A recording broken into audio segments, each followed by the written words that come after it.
I'll be the phonograph that plays your favorite albums back as you're lying there, drifting off to sleep. I'll be the platform shoes, undo what heredity's done to you. You won't have to strain to look into my eyes. I'll be your winter coat, buttons are straight to the throat with the collar up, so you won't catch cold. I want to take you far from the cynics in this town and kiss you on the mouth. We'll cut our bodies free from the tethers of this scene. Start a brand new colony where everything will change. We'll give ourselves new names, identities erased. The sun will heat the grounds under our bare feet. In this brand new colony, this brand new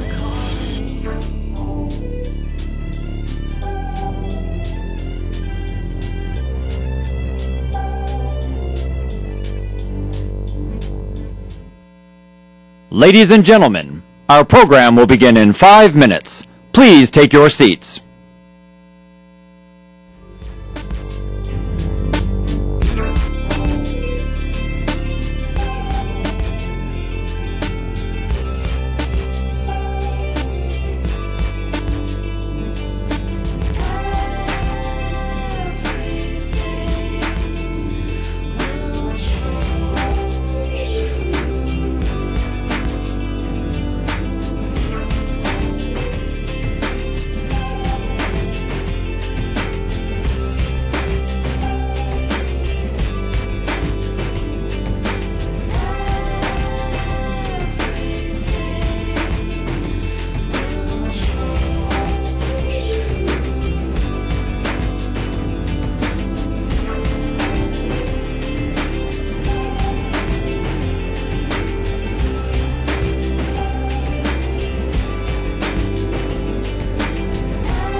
Ladies and gentlemen, welcome to the 2010 National Academy of Engineering Grand Challenges National Summit.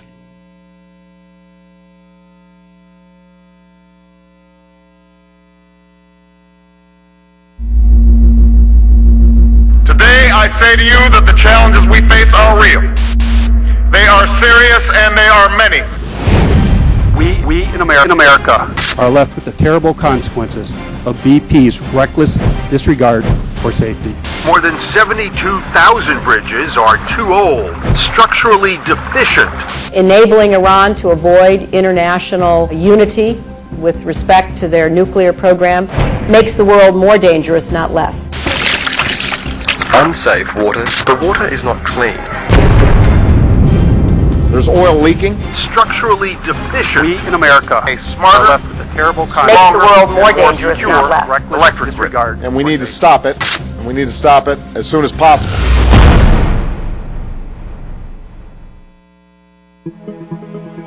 Our world, our future, faces many challenges. How we meet these challenges will define our generation and future generations.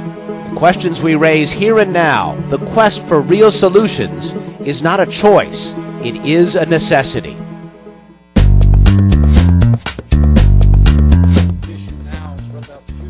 In February of 2008, the National Academy of Engineering announced 14 grand challenges for the 21st century. Meeting some of these is simply imperative to our survival on this planet.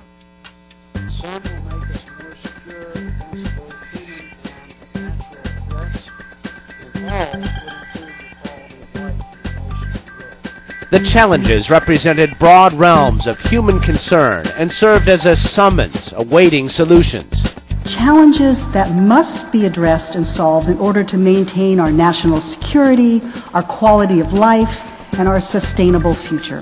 Almost immediately, universities across the country responded.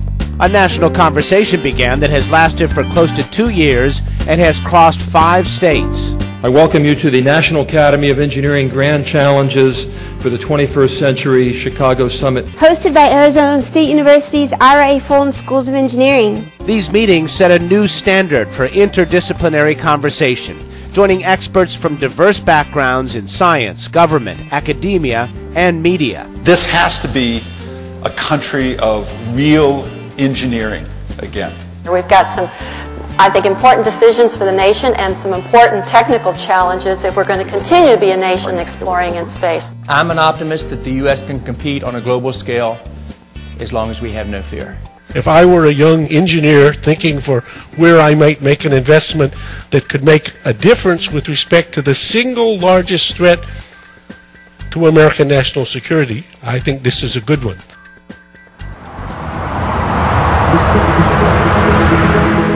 And now the discussion continues in Los Angeles with fresh focus.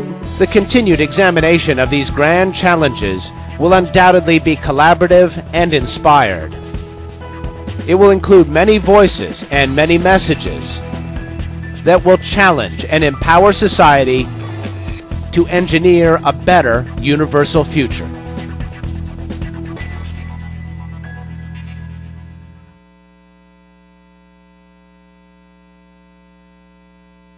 Please welcome the Dean of the University of Southern California, Viterbi School of Engineering, Yannis Yortsos.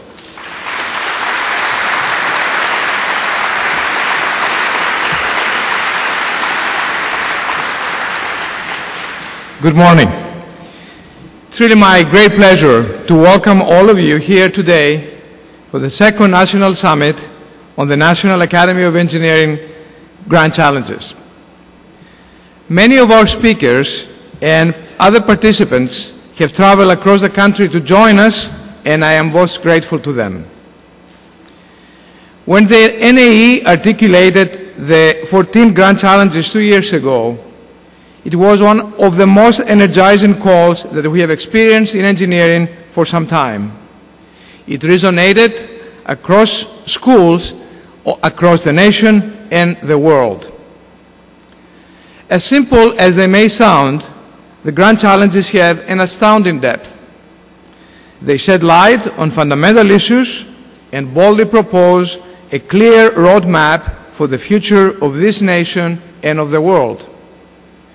They include key issues such as making solar energy economical, reverse engineering the brain, and providing access to clean water.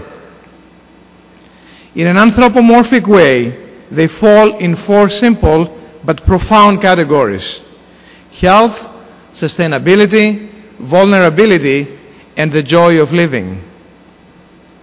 They challenge all of us on the deepest meaning of what it means to be an engineer, technologist, an innovator, and a businessman, and on how intertwined these challenges are with the other sciences, including social sciences, policy, even the arts.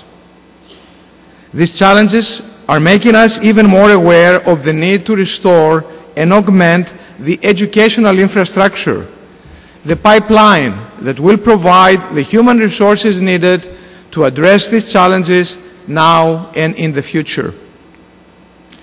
There's also a parallel need to reach out amidst the cacophony and chaos of messages in the ether, to communicate the 14 challenges to as many constituencies as possible because of their fundamental relevance and importance to our economic well-being. Today and tomorrow, we will have panels on technology, innovation and entrepreneurship, policy, communication, education, and business. It is our goal of this summit to probe the connections, advance the conversation, and to further cultivate what I believe is becoming the dominant theme in our times, namely how engineering is empowering society. This theme will surely resonate throughout the conference. This second National Summit is the bookend of a process that started in March 2009, when the very first National Summit of this type was held in Durham, North Carolina. By many accounts, that first summit was an unqualified success, and, as is the case with innovative ideas, it spawned a number of spin-offs. The Grand Challenges Scholars Program for engineering undergraduates, which was adopted by at least 24 engineering schools across the country, and has now expanded to other majors, the humanities and business, for example, at Wellesley and Babson colleges due to the Boston Summit last April. A K-12 initiative analogous to the Scholar Program, which started in the May Summit in North Carolina. A number of regional summits, which took place earlier this year in Seattle, Chicago, Phoenix, Raleigh, El Paso, and Boston, focusing on the specific challenges. Finally, last April, the Engineering Dean's Institute devoted a session to these challenges, while the upcoming Singapore meeting of the American Society of Engineering Education will also have plenary talks on exactly this topic. Just like the other events, our summit was preceded by a student day, which was held yesterday with undergraduate and K-12 participants. The summit will continue with the technical program today and Friday. At yesterday's student program, it was very gratifying to see our undergraduates mentoring K-12 students. The students build solar cookers that will be sent to Africa. They learn about engineering communication styles through interactive theater games. And they held an academic trivia bowl competition about the grand challenges. You will be seeing also student commercials interspersed through the program both today and tomorrow. As with the first one, this second summit is co-sponsored by Duke University and Olin College. But this year, we have the great pleasure to also welcome Caltech as a co-sponsor. This summit would not have been possible without the dedicated efforts of a number of individuals. Primary among them has been Chuck Vest, our extraordinary NAE president. Chuck, we owe you a great deal for all your support and that of the NAE. I would be remiss not to mention our presenting sponsor, Lockheed Martin. You will hear from Jeff Wilcox of Lockheed Martin in a little while about this. In total, we have been fortunate to attract the support of 28 corporate sponsors, to all of whom we are very grateful. Last but not least, we're greatly indebted to our new president, CL Max Nikias, who has warmly embraced the summit from the very beginning and has given generously of his time, effort, and university resources. And this occurs at a historic time for him and for the university, given his upcoming inauguration next week. It will be my honor to ask Max to provide welcoming remarks. CL Max Nikias became the University of Southern California's 11th president 9 weeks ago. He joined the university faculty at USC in 1991, and from 2001 to 2005 served as dean of the USC Viterbi School of Engineering, solidifying its position as one of the top-tier engineering schools in the country. Since 2005, he served as USC's Chief Academic Officer and Provost. In that role, he was charged with accelerating the academic momentum that the university has experienced in recent years. He recruited new academic leadership, strengthened the academic medical enterprise, attracted a series of major donations, created innovative cross-disciplinary programs, enhanced the university's globalization efforts, and increased support for students at the undergraduate, graduate, and doctoral levels. Over his two-decade career as a prominent scholar, President Nikias was internationally recognized for his pioneering research on digital signal processing, digital media systems, and biomedicine. He is a member of the National Academy of Engineering and a fellow of the Institute of Electronics Engineers, the American Association for the Advancement of Science, and the California Council on Science and Technology.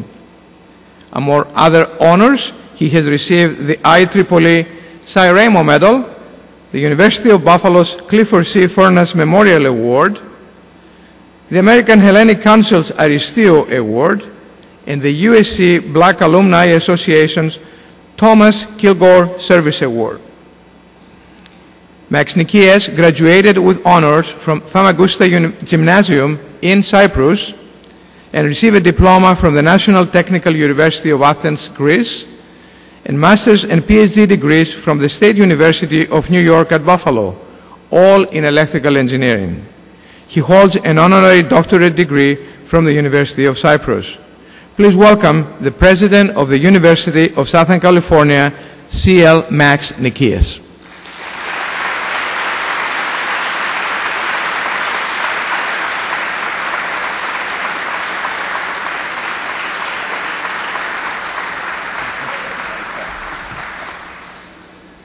Thank you, Yannis. Good morning, everyone. Good morning. Welcome to USC and to this important national summit.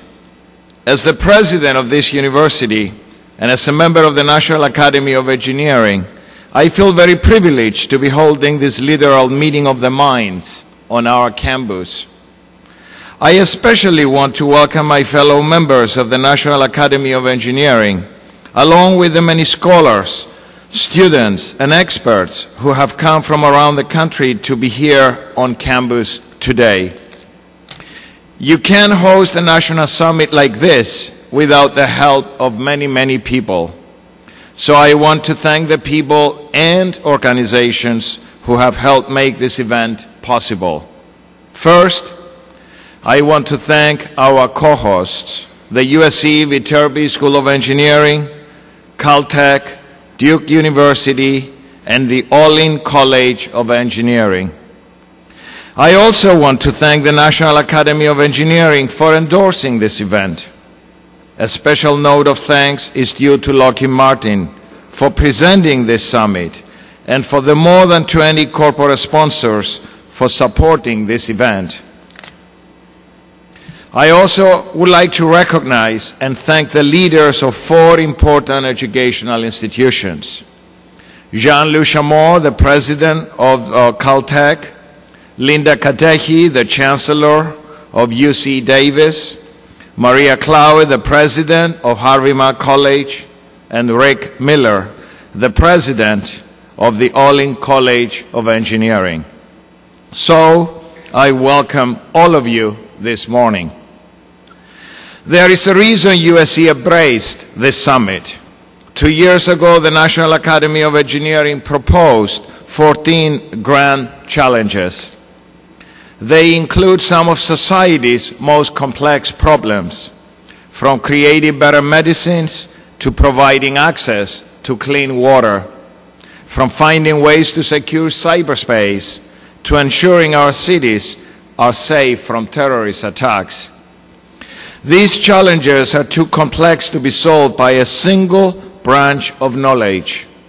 They cross the boundaries of every discipline. They extend into every field of study. USC embraced this summit because of what it emphasizes. It focuses on innovation. It stresses interdisciplinary research. It affirms our responsibility to society. This summit also accentuates our duty to educate and train the next generation of leaders. Leaders in science and engineering, private business and public policy, communications, and innovations. There is another reason USC is hosting this summit, and that's because of the critical role the NAE's grand challenges play in the future of our nation. How we respond to these grand challenges will determine if the United States advances or retreats. They will determine whether our standard of living takes a step backward or a leap forward. They will determine whether we continue to lead the world in innovation or whether we become followers of other nations. In the years ahead, intellectual property will be the engine that drives our progress. New innovations will be the key to our prosperity. New ideas will lead to economic growth. Throughout history, our lives have been improved by technological advances. USC's faculty and alums laid the groundwork for innovations ranging from the internet to wireless communications. But the solutions of these grand challenges will not be solely technological. They cannot be solved only by scientists and engineers. And the answers we seek cannot be limited to a single discipline. We must look to the natural sciences as well as the social sciences. We must look to engineering as well as the arts, to the industrial sector as well as the political arena, to educators as well as policymakers, to innovators as well as communicators. These grand challenges are so complex that no single discipline can solve them alone. It will require a collective effort. It will require a united front. It will require people who create new innovations, new technologies, and new models that can be used in every field. Because here is one thing we know. When the disciplines converge, we spark new knowledge. New pathways open up, new perspectives emerge, and new solutions arise. We must harness the power of every branch of knowledge, of every field of study, of every great mind around the world. And we must put those ideas to work to solve challenges throughout our society. There is another reason the NAE's grand challenges are important. They provide us with a blueprint for the future. They provide us with a roadmap for economic growth. They provide us with a catalyst for innovation. Today, it is up to us to explore and refine these grand challenges. Let me set the stage for today's discussion. I would like to offer some questions for you to consider. There are really three main areas. Here is the first.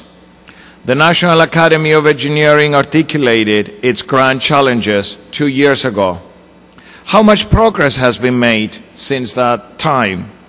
How do they fit with the current national priorities? Have other challenges risen to prominence? Here's the second area to consider.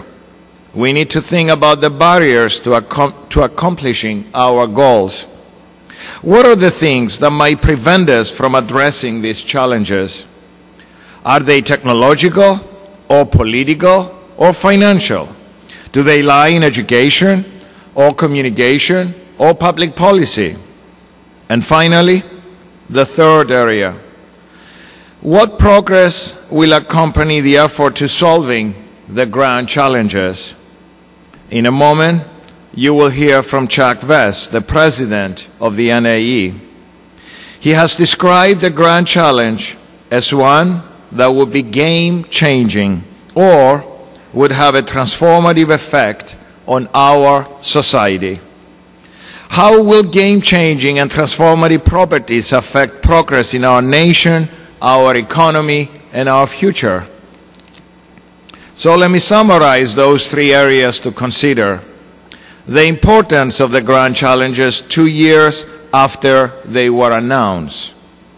The barriers to solving these challenges and the progress that will take place as we move toward their solution. We are here today to try to tackle the big problems. We're here to share our expertise, to pool our resources, to offer our solutions to the nation's most complex challenges. All of us here today, the engineers, the educators, the business leaders, the policy experts, we share a similar mindset. Where other people see problems, we see solutions. When other people have accepted the ways things are, we're looking to how things should be. With all of the intellectual capital in this room today, I have great confidence that we can help turn the grand challenges of today into problems of the past. Thank you.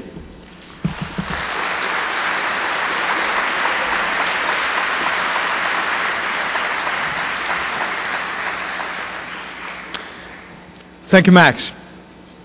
Now it is my immense pleasure and honor to introduce another keynote speaker, Charles M. Vest, the President of the National Academy of Engineering and President Emeritus of the Massachusetts Institute of Technology. Dr. Vest earned a BS at West Virginia University and master's and PhD degrees from the University of Michigan, all in mechanical engineering. He was professor, dean, and the provost at Michigan University before serving as president of MIT from 1990 through 2004. Chuck served on the U.S. President's Council of Advisors on Science and Technology from 1994 to 2008 and chaired the President's Committee on the Redesign of the Space Station and on the Secretary of Energy's Task Force on the Future of Science at DOE. He was a member of the Rob Silberman WMD Commission and the Secretary of Education's Commission on the Future of Higher Education. He also was the Vice Chair of the Council on Competitiveness and a Director of DuPont and IBM. Dr. Vest authored the book Holographic Interferometry and 2 books on higher education. He has received 14 honorary doctoral degrees and the 2007 National Medal of Technology. It was under Chuck's leadership when the National Academy of Engineering announced in February 2008 its 14 grand challenges, the reason we are all here today. Ladies and gentlemen, please join me in welcoming Chuck Vest to the podium.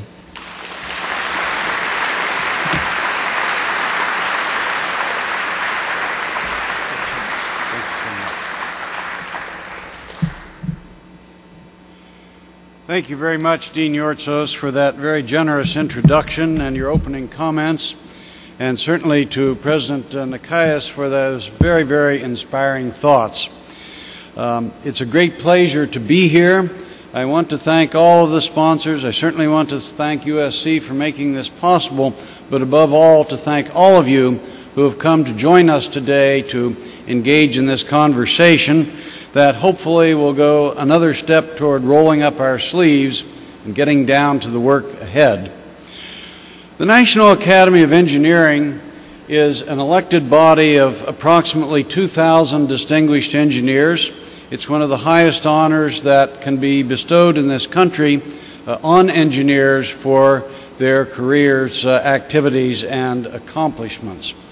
But beyond that, we, together with our sister institutions, the National Academy of Sciences and the Institute of Medicine, are chartered by Congress to be the primary external, that is outside the government organization, to advise the federal government on matters of science, technology, and medicine.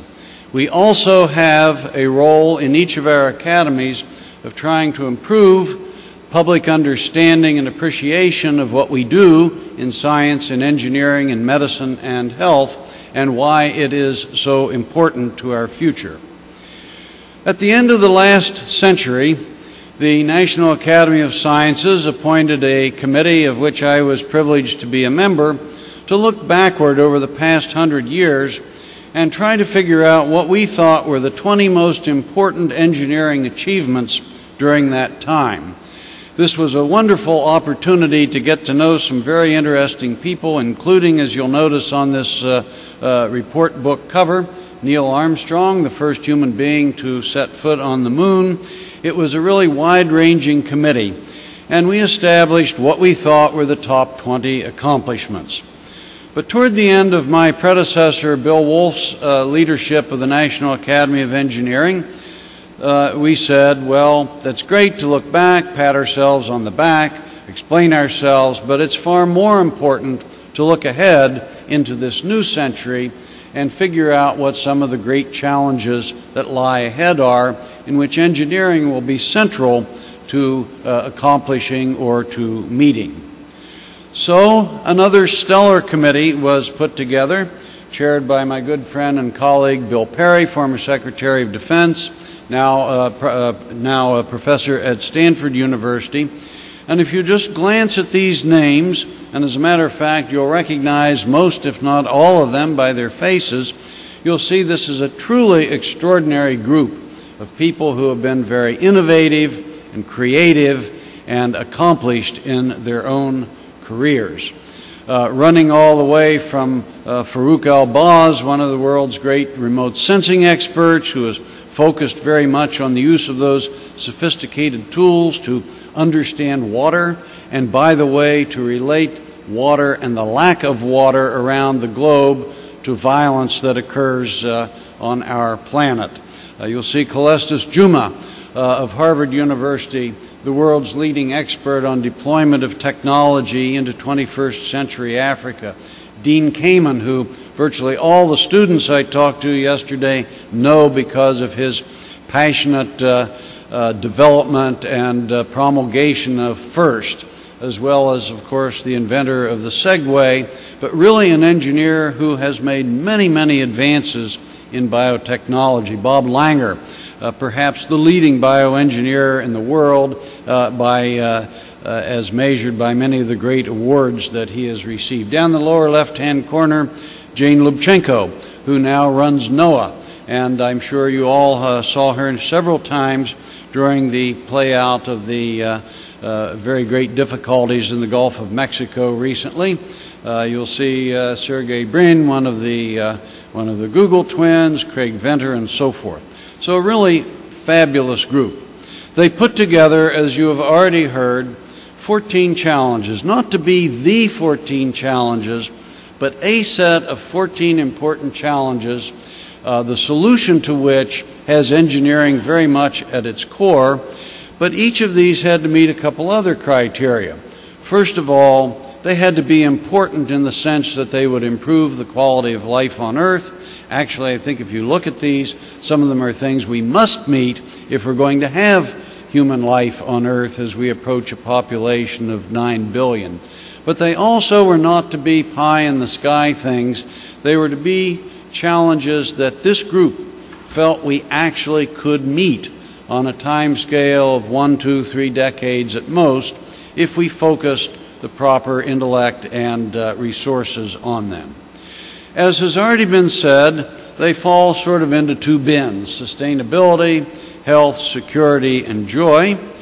The green box really encompassing things such as provision of clean water, which in many ways is the number 1 in my own estimation, steps we need to take around our environment, around global disruption, sustainability, etc. Second, the role that engineering will increasingly play in the development of new medicines and devices, and especially in the use of systems engineering concepts and informatics to help in a more efficient and effective manner deploy health care to the population. Third, reducing our vulnerability, as has already been said, to both human threats, things such as nuclear terrorism, but also to natural threats to help us understand, for example, how to build more robust environments so that as we face either immediate things such as hurricanes and tornadoes, or if we face longer-term consequences of global change, that we can do a better job of keeping our people safe and secure. And finally, the favorite box for me that I've just kind of labeled expand and enhance human capability and joy. These had to do with things such as engineering the kinds of devices that scientists use to learn the basic fundamental understanding of nature and our universe, with personalized learning to improve what each individual can learn and try to do it in a more effective and efficient way. So that's the sense. Well, first of all, when announced a couple of years ago, I think it's fair to say these landed with a dull thud. But then, by golly, slowly but surely, things did begin to happen. And it really all was nucleated by the summit held at Durham that you have already heard about, and that really has been the progenitor of all that has happened since.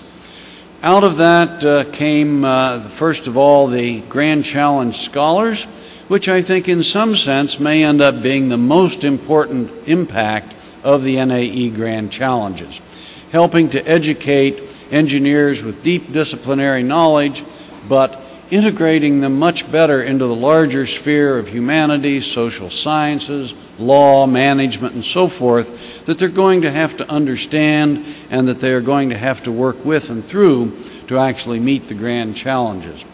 But at about the same time this was going on, we kept receiving emails and so forth from all over the country, different professors who were simply putting up a new course, freshman projects, all kinds of outreach to K-12. Just a lot of things began to happen that had the challenges at their core. We got a reasonable amount of good press, particularly outside the United States, I should say. The Financial Times, Business Week, our colleague and friend Vivek Wadhwa wrote a very nice piece after the first summit at Durham. But my favorite is the syndicated mini page that appears in many Sunday morning papers in the United States that is obviously aimed at children, that based an entire 3-page spread on the grand challenges and put in such a way that young kids could see them, understand them, and be inspired by. Various organizations began polling students to get their ranking, U.S. students get their ranking of the priorities among the challenges and to get their understanding of what they would have to do to prepare to face them. Then, in a way that is increasingly serious, the White House, about 9 months ago, if I remember it was a year ago, September 2009, put up a page on grand challenges, and you'll see that they note it was inspired in large measure by the NAE Grand Challenges, trying to engage the country in a discussion of how to meet these challenges. And lots of things happened at various universities. Arizona State University, literally used the challenges as the core of what they did in totally reorganizing in a very dramatically new way their engineering school and really the broader university at ASU. This month in Washington, D.C., there's going to be a huge event that was the brainchild and was developed and operated in a way that you have to see to believe by a good California entrepreneur, Larry Bach, called the USA Science and Engineering Festival. And among other things, for 2 days on the National Mall, the mall will be filled with displays having to do with science and engineering aimed at the general public and especially young people. NAE has partnered with Disney Pixar to put up their display, which is going to be a lot of fun. There's been a movie produced and lots of competitions, outreach into K-12, etc. But I guess living in Washington and worrying about how do we begin supporting the efforts to meet the grand challenges, I particularly want to note that this year's memorandum, the annual budget message that goes out from the Director of the Office of Management and Budget and the President's Science and Technology Advisor, advising people on how to structure the budgets for the years ahead in the various departments of the federal government, some of this research should be motivated by the grand challenges of the 21st century, such as those identified by the President's Strategy for American Innovation and the National Academy of Engineering. So we're getting into important places. But then from the Durham Summit were launched, at first independently, really 5 different summits that took place across the country this year. And actually there were more, but these were the ones that had linked directly together with us, each of them approaching some subset of the grand challenges. And now, of course, we've come back together with all of this behind us and having learned and heard so much to try to begin integrating it here in Los Angeles at the 2010 National Summit. We also have very recently formed a Grand Challenges Advisory Committee, and it's a group of very interesting people. I'm not going to go through all of this, except to note that we are very fortunate to have Tom Katsouleas of Duke University, who really started the first summit together with Yannis Yortsos and Rick Miller, has agreed to chair this, and we have people from industry, big visionaries like Jeff Sachs, Ali Velshi, who will be here from CNN, Peter Diamandis, who you'll hear of, Deborah Estrin from right down the road here. So lots of very interesting people to kind of help us think through. We've had one meeting, and these are the 3 areas that they have feel we should focus on: public understanding, education and attracting students, and facing the challenges. It's the story, it's the goal, not the technology, and we have to have a public-private sector agenda. So the grand challenges here in the booklet that was produced by the NAE, and I really want to point out the truly unsung hero in all of this is Randy Atkins, a high member of the NAE staff, who really is the person who ran this from day one and has really, I believe, caused it to have the impact it has across the country. He's here with us. But this is a picture of the original report, and here's what we want to do with it: inspire, challenge, and educate. So why? Well, frankly, I think there are 3 primary reasons, and they're pretty darn big reasons. One is that we need to have a prosperous nation going forward. We're not going to have it if we don't roll up our sleeves and move towards some of these. Second, literally global survival, the issues of sustainability, provision of clean water, the nitrogen cycle. These are things we have to do to sustain life on Earth in this century ahead. And third, and I hope at the end of the day, this is kind of what really motivates us, is exciting futures for our children and our grandchildren. So let me take just a very quick look at each of these 3 areas. U.S. prosperity. The world is changing. 20, 30 years ago, maybe even less far back than that, R&D investments were largely focused in North America, with a pretty good chunk also in Northern Europe and a tiny amount in Asia. Today, R&D investments by both the private sector and the public sector are pretty much spread almost evenly across these three areas. About a third in North America, about a third in Europe, about a third in Asia. India, the country that most of us that grew up in a relatively isolated era here in the United States, such as myself, think first and foremost of its thousands-year history and such marvels as of earlier days as the Taj Mahal. But this is India today. This is the campus of Infosys, the company that launched their IT services industry that truly transformed a nation and, in fact, transformed the world, particularly by inspiring Tom Friedman to write his book in which he promulgated this message that, folks, the world is flat. There are new players. Where's the expertise? Well, here's just a quick glimpse. Engineers, life scientists, people in finance and accounting, the young professional workforce, college graduates within the first 7 years of their professional career. And you will see that already, and these data go back to 2007 already, China is way ahead of India and the United States or anyone else in terms of the number of young professional engineers. Not unreasonable, by the way. Let's not forget 1.2 billion people building their infrastructure, moving rapidly into the modern world economy. Finance and accounting, totally dominated by India, in large part by the phenomenon starting with Infosys that I just mentioned. Only in the life sciences on this graph does the U.S. have a slight absolute lead, and that too is going to rapidly propagate around the world because, of course, Europe, China, other places have great strength. But the big story in terms of sheer absolute numbers is, of course, the education of engineers around the world, and the story is very simple. China rises. At about the time that we launched the Grand Challenges, this graph showed how over a long period of time, starting back in the 80s, Japan had kind of remained level, grown slowly. The number of engineers educated each year in the U.S. diminished very slightly, and China, of course, grew very rapidly.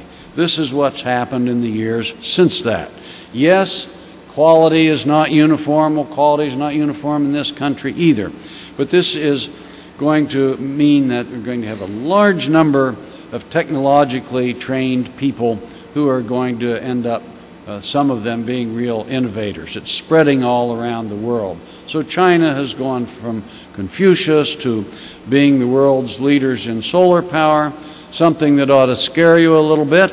Here's the worldwide shipment of solar photovoltaics. You'll see back in 94, 95, the U.S. dominated everything. We were about 45% of the world market. You see where we are over in the lower right-hand corner now. But let's look at this. It's not, as I said, it's entirely reasonable that countries like China and India should educate a lot more engineers than us just by scale. They need them. They're huge. But what I think we should look at is what's the fraction of our young people majoring, getting degrees in these areas. And here you'll see the fraction of college graduates who are in the natural sciences, physics, chemistry, math, and so forth. It's about the same everywhere in the world. Engineering is a very different story. 21+% across Asia, 12.5% across Europe, 4.5% here in the United States.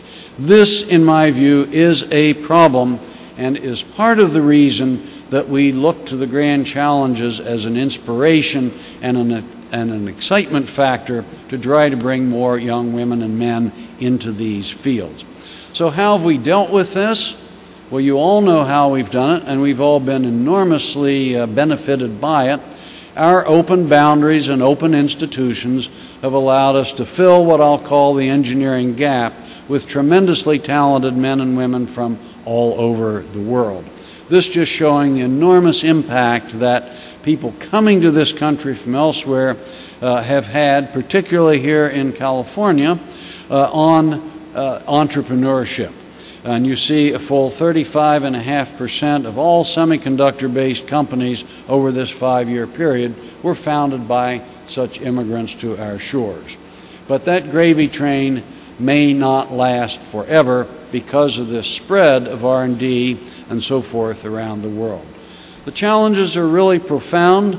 I actually had a lot of fun. I put this plot together, but you've seen it elsewhere.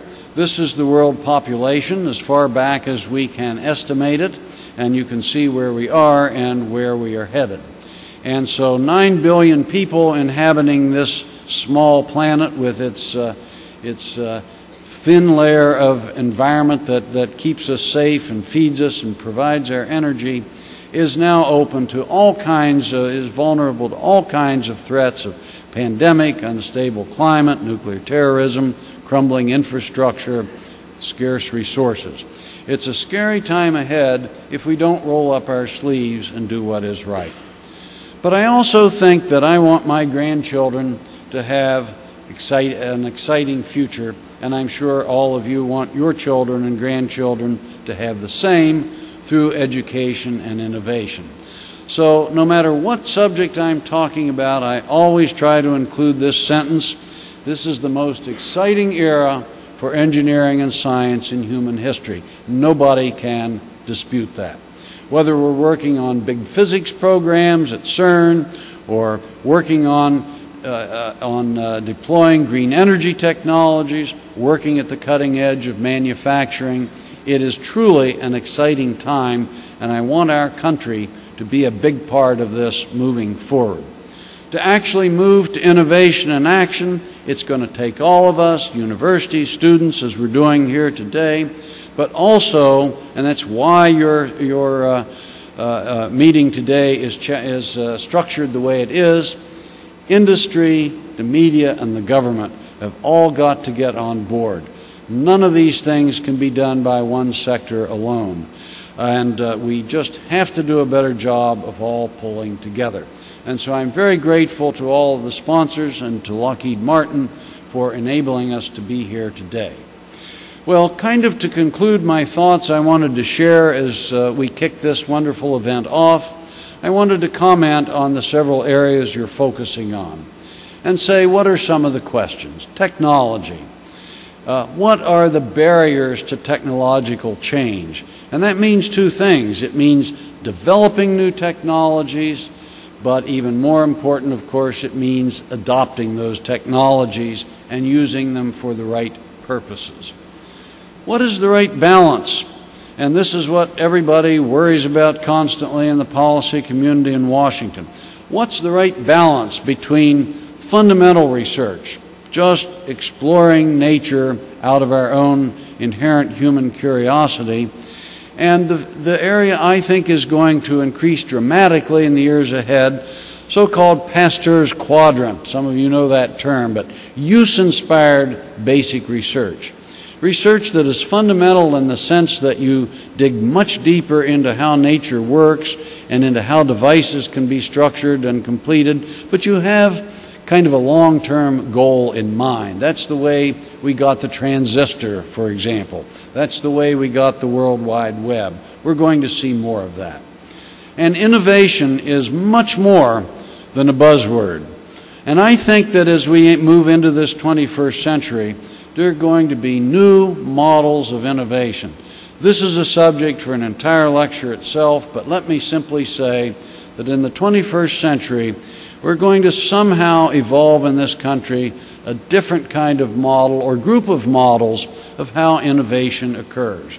It may simply be an evolution of our current system that was really laid out by Vannevar Bush in his famous report at the end of World War II. But there are all kinds of things moving on. Discovery Innovation Institutes. The Department of Energy has picked this concept up from a report that Jim Duderstadt authored with a committee at the NAE a few years ago.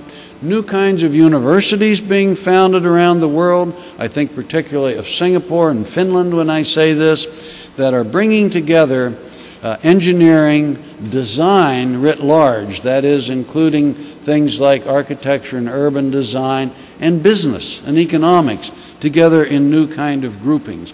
New educational organizations, things like Singularity University out here, and of course all the things that are going on out in the virtual world. But you'll hear today about one of the things that has already proven itself to be an important new part of the U.S. innovation ecosystem and really the worldwide innovation ecosystem, and that's inducement prizes. You'll hear from Peter Diamandis, and when you listen, think not only about the astounding things that his X Prize Foundation is accomplishing, but recognizing that here again, this was the effort and passion and idea of one man, and he's making a huge world of difference. Policy. I should have been smart enough to quit before we got to this one, but the basic question before us, as many of you know who are involved in this world from industry or academia, we have to reauthorize and fund a very important law in Washington called the America Competes Act that was passed as a direct translation of the work that the national academies, all three together, had done in the report Rising Above the Gathering Storm, empowering America and energizing and empowering America for a bright economic future. That law has to be reauthorized this year, and its funding has to move forward. And how do we see more of these White House memos telling the agencies that they need to focus some of their efforts directly on things like the NAE grand challenges? How can we prosper and lead, yet still realize that together we all have to steward this extraordinary earth we're blessed to live on? Now, a lot of this has to do with communication. This is where this all started. The NAE's Public Understanding, which is a communication program. And we're blessed to have some real pros here, Miles O'Brien and others that you'll be hearing and interacting with throughout the day. And I'd like to leave you with this thought about communication. We know what the problem is. We know how to solve it, but something's missing. And that something in this nation is called political will.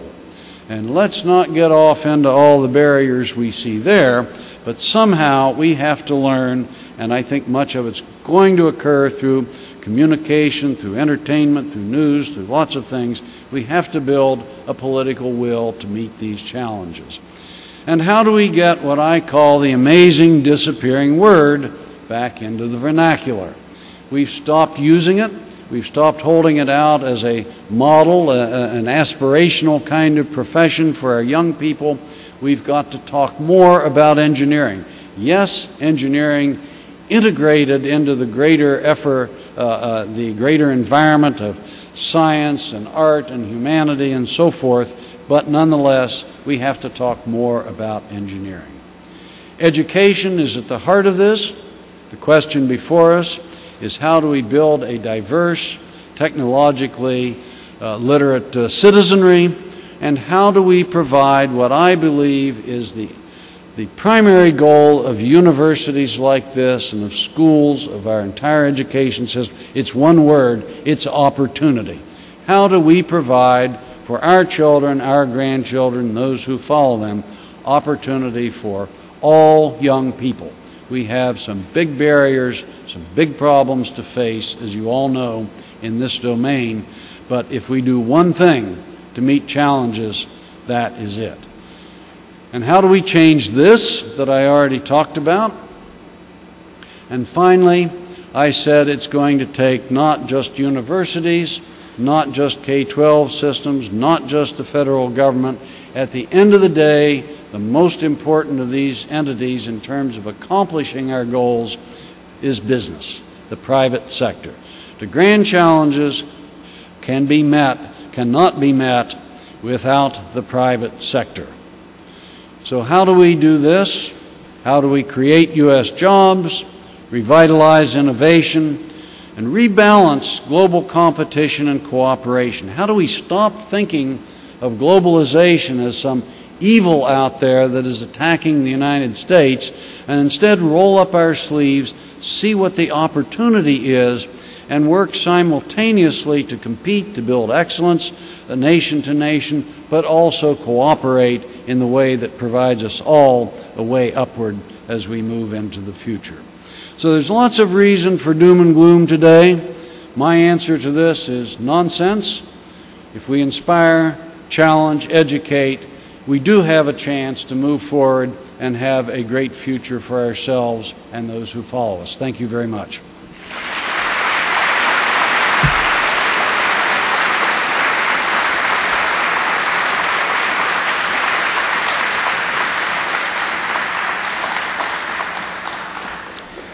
Thank you very much, President West, for this inspiring talk. I'd like now to introduce Jeff Wilcox, who is the Lockheed Martin's Corporate Vice President for Engineering. In this position, he is responsible for developing and executing strategy for engineering enterprise-wide, which represents 71,000 engineers and scientists at Lockheed Martin. Jeff collaborates with business area leaders to ensure that the right people, processes, tools, and technologies are in place to successfully deliver solutions to the most complex challenges of Lockheed Martin's customers.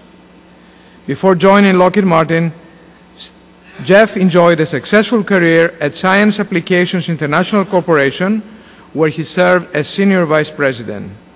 A native of Leroy, New York, he holds a master's degree in electrical engineering from Drexel University, a bachelor's degree from Case Western Reserve University in biomedical engineering, and an honorary doctorate of engineering from Stevens Institute of Technology. We're very grateful for the corporate support of Lockheed Martin, our presenting sponsor, and the personal support from Jeff himself. Ladies and gentlemen, please welcome Jeff Wilcox of Lockheed Martin.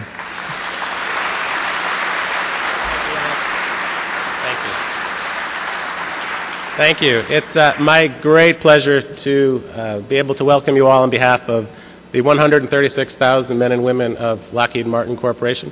I'd really like to thank USC for hosting this wonderful event in this beautiful hall, and of course the partner universities as well. And I'd like to thank the Academy, which is something I've always wanted to say in Los Angeles. This is my only chance I'm ever going to get to do that.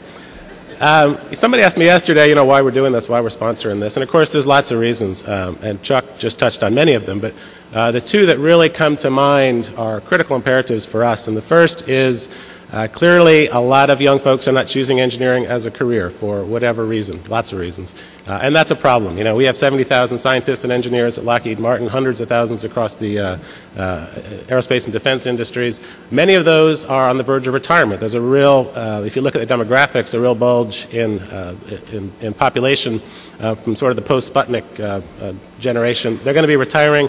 We have to replace them somehow, and we just don't have enough kids that are entering engineering in order to do that. And so that's sort of one disturbing trend. The other is a little more pernicious, and Chuck talked about this as well, which is a lack of understanding in society about what engineers do, about the value that we create, and about how we really do empower society. And that has really challenging, problematic symptoms. They include the importance of thoughtful patent policy, thoughtful export policy, and thoughtful immigration policy. You need a society that truly understands the value of what it is we do as engineers in order to advocate for all those things. So those two vectors combined are of great concern, and this dialogue, this conversation, is absolutely critical to reversing that trend, and that's why we're here. I know that's why you're all here too. The grand challenges serve as a focusing function in terms of giving us a platform, a framework, a set of a basis functions, if you will, to talk about what it is engineers do and need to do, get people excited, get them moving forward. And we need a format for a national dialogue. I was sitting down here looking at this stage thinking those chairs are empty and dark now, but over the next day and a half or so, this place is going to be filled with ideas, important ideas, an important conversation.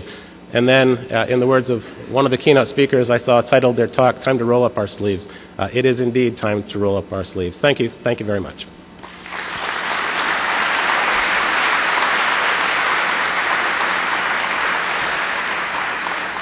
Thank you very much, Jeff. And now it's time to bring on the stage our master moderator and MC, Miles O'Brien.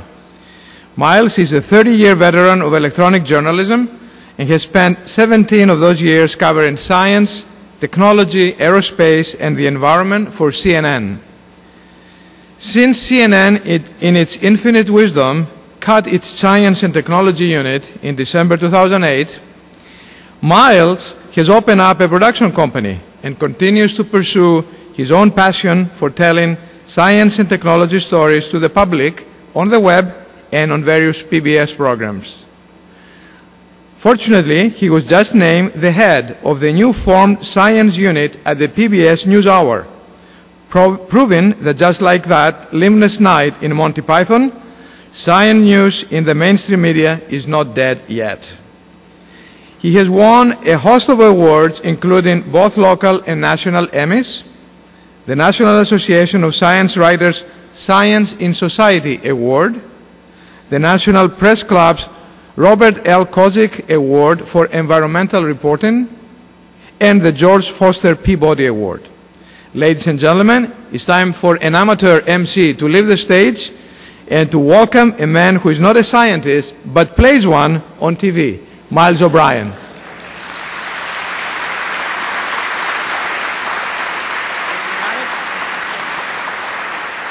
I gave him my best line. It's good to be here. Welcome to Davos for propeller heads. You excited to be here? Hey, before I get started, what's with all the Greeks at the pinnacle of engineering education? Yortsos, Nikias, Katsileas, Rosaikis, it sounds like an Athens law firm. So, in the interest of going with the flow, for this summit, I'm going to adopt a new moniker, Milos O'Brienopoulos. And that way I'll sound like a smart engineering professor, right? Or a souvlaki salesman at a pushcart in Manhattan. I'm not sure which. It's all Greek to me anyhow. Low-hanging fruit. So, hey, where were you 53 years ago? I was but a twinkle in the eye of my parents in 1957, October 4th, the date. That's when the Soviet Union launched the first artificial satellite around our planet. Sputnik 1 scared us to death. It prompted the Eisenhower administration and Congress to pass $900 million to spend on education, back when $900 million was some real money. And it sparked a tremendous sense of purpose in our government, our schools, our enterprises, and in our culture in general. That landed us on the moon 12 years later. We sure can be like Larry the Cable Guy in this country, right? Get her done. I think we all agree in this room we need to get back in touch with our inner Larry and stop coasting. We are Americans. Nothing about our rich history is about coasting. Our ancestors, apparently many of them Greeks, are rolling in their graves. They fought hard to get here. They took huge risks. They sacrificed. They worked their fingers to the bone to make this nation great. And we are coasting? Are we a nation of the dude in The Big Lebowski? You know the dude, when he was asked what he does for recreation. Oh, the usual. I bowl, drive around, the occasional acid flashback. One of the great movies of all time. I'm not going to cite all the stats here. We're going to hear a lot of that today. But just yesterday, the president was talking about college graduation, the college graduation rate. The United States is now 9th in the world in that category. 9th. As the president said, I agree with him. As far as I'm concerned, America doesn't play for second place. It certainly doesn't play for 9th. So what will it take us to get off the big coast? What will be this generation's Sputnik moment? Well, there may not be one. And who wants to revisit the fear of the Cold War anyway? We should be careful what we wish for. This problem reminds me a little bit of global warming. It's big. It's happening kind of in slow motion. The consequences are grave, and there's a sense we can't do much about it. So why don't we just bowl and drive around or something? It's a horrible form of apathy, and to surrender to this insidious big coast is a bad thing. I've been thinking, they were talking about Tom Friedman's book, The World is Flat. Yeah, I know you're all familiar with it, and it's a very insightful thesis. I'm not an engineer, but I am an avid cyclist. If the world is flat and we are coasting, the peloton will soon breeze right by us. This does not make Milos O'Brienopoulos very happy. But there is hope. I think we are more Larry than the dude. As Larry says, the early bird may get the worm, but the second mouse gets the cheese from the trap. Or as Churchill once said, Americans can always be counted to do the right thing after they have exhausted all other possibilities. So let's keep that in mind as we progress through these two-day summit. Let's think about not just words but actions. I'd like to make sure that we are all prompting our guests to come up with some concrete things we all can do about this problem. A little bit of housekeeping for you. We want to include you all in on this, not just you in the room here, but those watching on the webcast. But we don't love you that much. We're going to limit you to 140 characters. So join us on Twitter. The hashtag for this event, up on the screen there, hashtag NAEGC 2010. You can tell an engineer did that one. No, it makes sense, right? Or you can follow USC Viterbi or me. I'm Miles O'Brien, no apostrophe in there. We'll be looking for your pithy questions and comments all throughout the summit, so just dive in and join in. We're going to introduce some people here in just a moment, and I just want to do a quick bookkeeping note on the introductions. Everybody has a CV the thickness of a phone book on these panels. You have access to the web programs and everything. We're not going to go through and read bios, and I think you probably should give me a round of applause for that one. Okay, good. Because we really would like to get to the meat of the matter here, wouldn't? All right, so now, before we get started and bring out our first keynoter and begin our first panel, for the Grand Challenges Summit Student Design Competition, students at each regional summit, and there were several of those, this is the second national summit, but there were several regional summits, they competed in a design competition with the theme, Improving Human Well-Being in the Developing World. The winners of the previous competitions have been invited to present their winning project in, we'll call them commercials, that you'll see over the next couple of days. The projects will be judged, and a final winner will be announced tomorrow afternoon before the education panel. And why don't you weigh in on Twitter on which one you like? We'll put that into the mix. So without further ado, let's pause for a commercial break.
right. Let's give it up for the $3.50 X-ray. I think that would go a long way to help healthcare reform in this country. Maybe we should bring those over here. Quickly, I'm going to run through the 14 grand challenges very quickly, just so you keep them in mind. They're on the website and stuff. Make solar energy economical, provide energy from fusion, develop carbon sequestration methods, manage the nitrogen cycle, provide access to clean water, restore and improve urban infrastructure, advance health informatics, engineer better medicines, reverse engineer the brain, prevent nuclear terror, secure cyberspace, enhance virtual reality, advance personal learning, engineer the tools of scientific discovery. So that's a pretty comprehensive list. If you can think of other things we need to be talking about, tweet it, and we'll throw that to the panel. But that was a list that was put together 2 years ago, and it seems as relevant today as it was then, certainly. Of course, what we've done is, not me, but what the engineers have done, have thrown this into 4 general categories, which you heard them talking about: sustainability, vulnerability, health, and the joy of living. That's how we've loosely organized what you're going to see over the next couple of days. So without a lot of introduction, not because I don't like them, but because we're not going to take any more time with that, it is my pleasure to introduce the technology keynote speaker, the president of the California Institute of Technology. He really needs no introduction, Dr. Jean-Loup Chameau.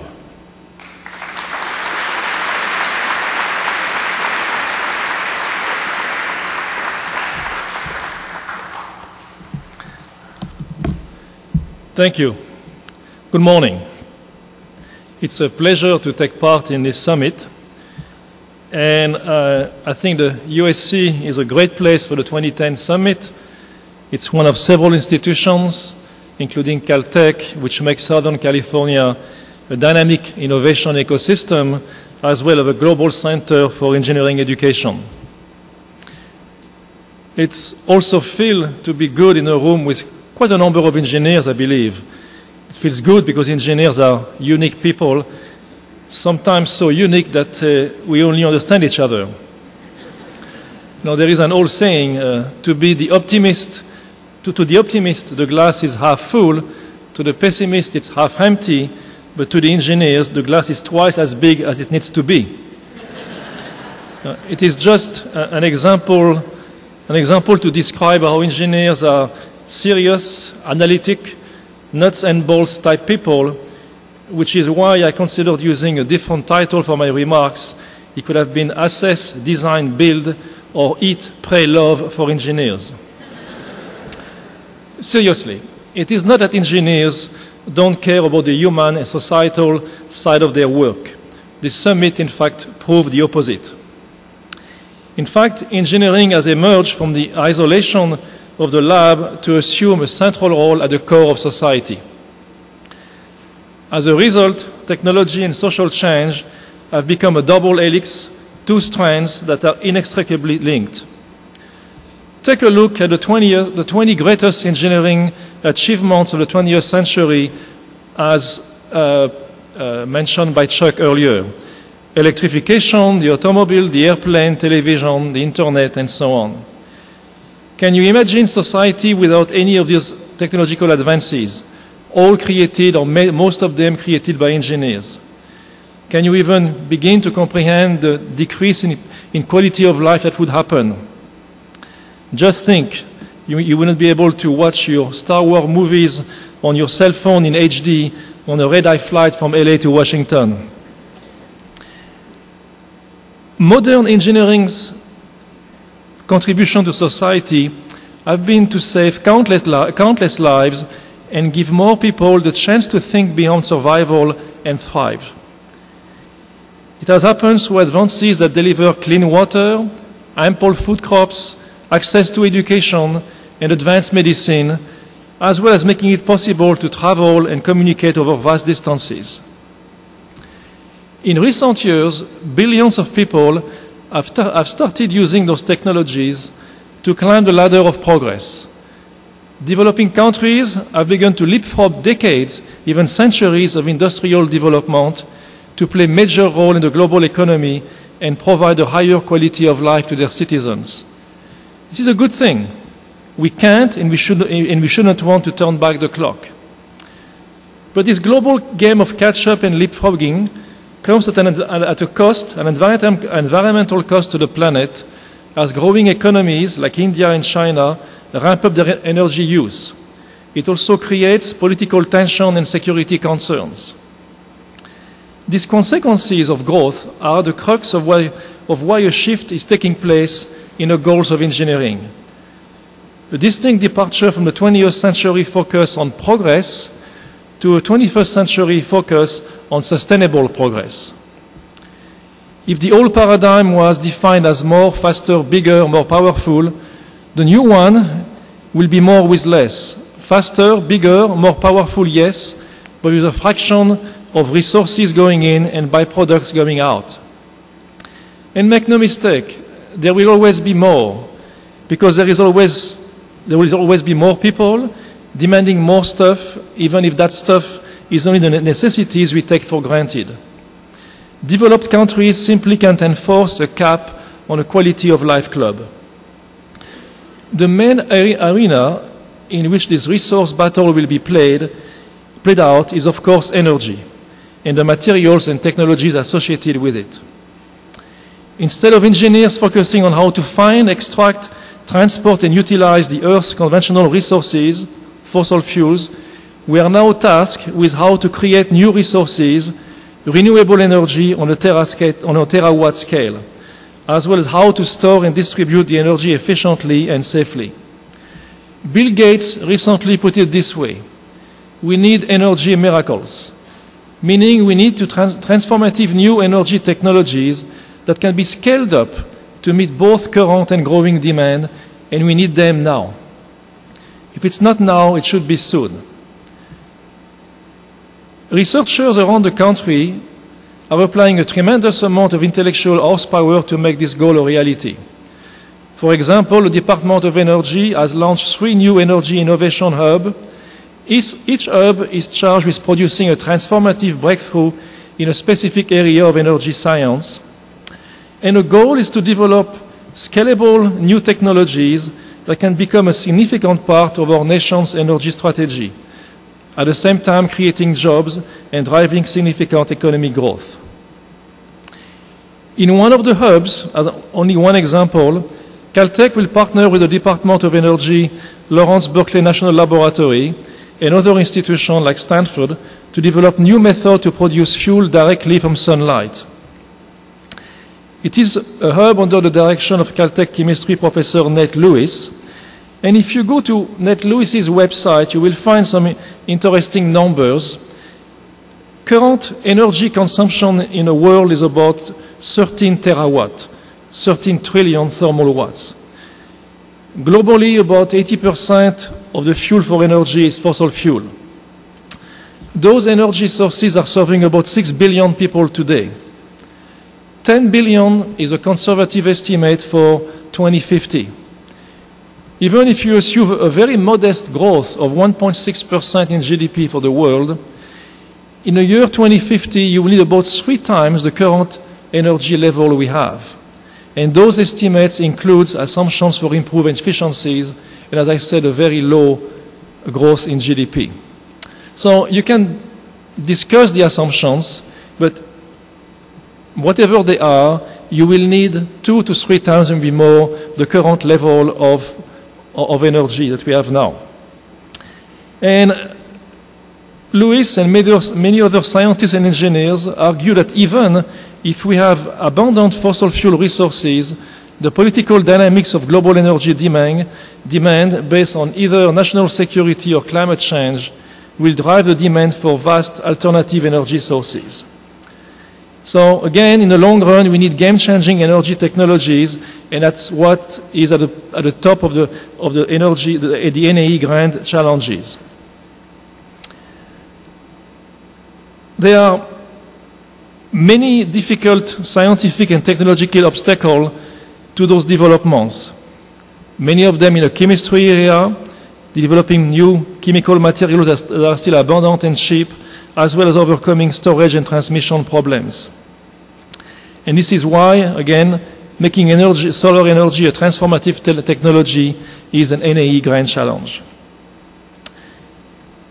Based on the brain power and dedication I see assembled currently in the country and other parts in the world, I remain very confident that we will succeed in this and other critical energy endeavors no matter how high the scientific and technological hurdles. In his case, I am both an engineer and an optimist.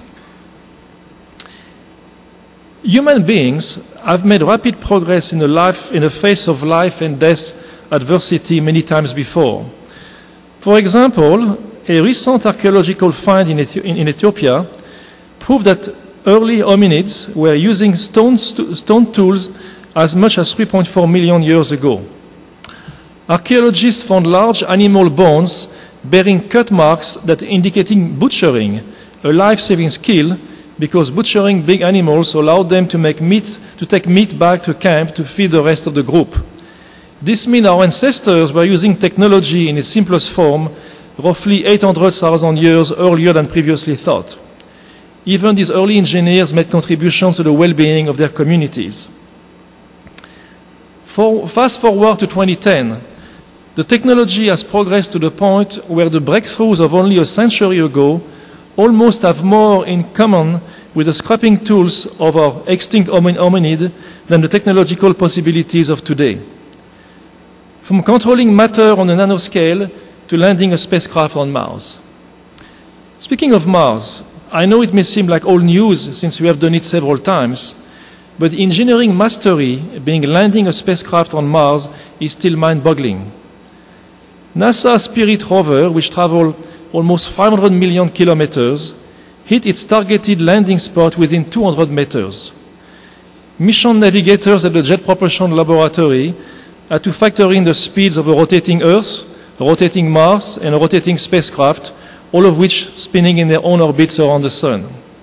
And then you had the entry, descent, and landing, where in a few minutes you have to slow down from 12,000 miles per hour to about 12 miles per hour. This technological feat has been compared to hitting a hole in one, but teeing off in Los Angeles and landing on a green in Scotland, and remember the hole is moving very fast. So such a mission was viewed as daunting, almost impossible for many years. That's just it, until engineers do it. It seems impossible, but we prove over and over that it's not impossible. It just takes a bit of genius, creativity, collaboration, and the power of engineering.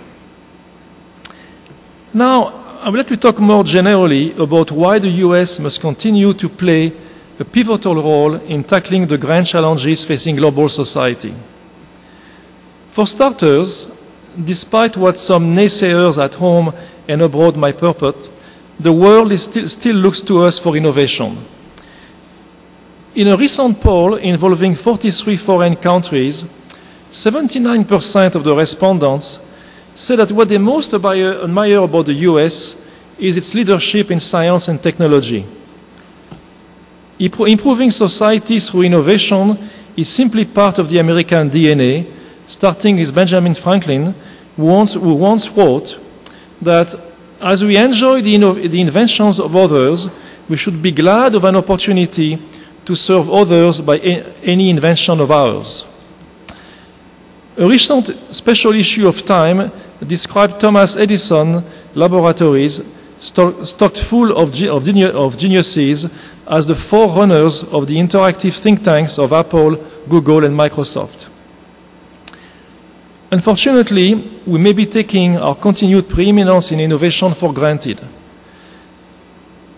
A recent study by the National Academies of a few years ago, Rising Above the Gathering Storm, states that while the US is still the undisputed leader in the performance of basic and applied research, the scientific and technological building blocks critical to economic leadership are eroding at a time when many other nations are gathering strength.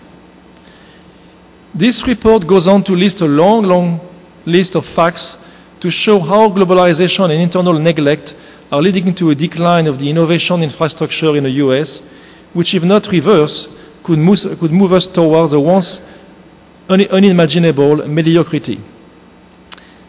The fact that the US knack for innovation has spread throughout the world is another good thing. Knowledge is not a zero-sum game, and countries like China and Singapore should be rewarded for their investments in R&D. But the US has a proud legacy of using its mental, material, and moral leadership to advance human knowledge and better society. There are many examples of that, for example, by eradicating polio from most of the world many years ago. The world is not ready for us to relinquish this role, and in the interest of posterity, we should not want to. And if current trends continue, the job and economic growth that lost because of America's declining innovation and advantage may not come back. So we must act to reinforce a strategic leadership in the area of scientific and technological advancements for both altruistic and selfish reasons. In fact, in addressing critical issues like climate change and growing the green economy that comes with it, the US must spark an innovation arms race. We must act with a kind of vigor and ingenuity that marked our country's response to the space race triggered, as mentioned by Miles, by the Soviet launch of the Sputnik in 1957. However, in an innovation arms race, tackling global challenges like climate change, either everybody wins or everybody loses. In contrast to the Cold War paradigm, call it mutually assured survival.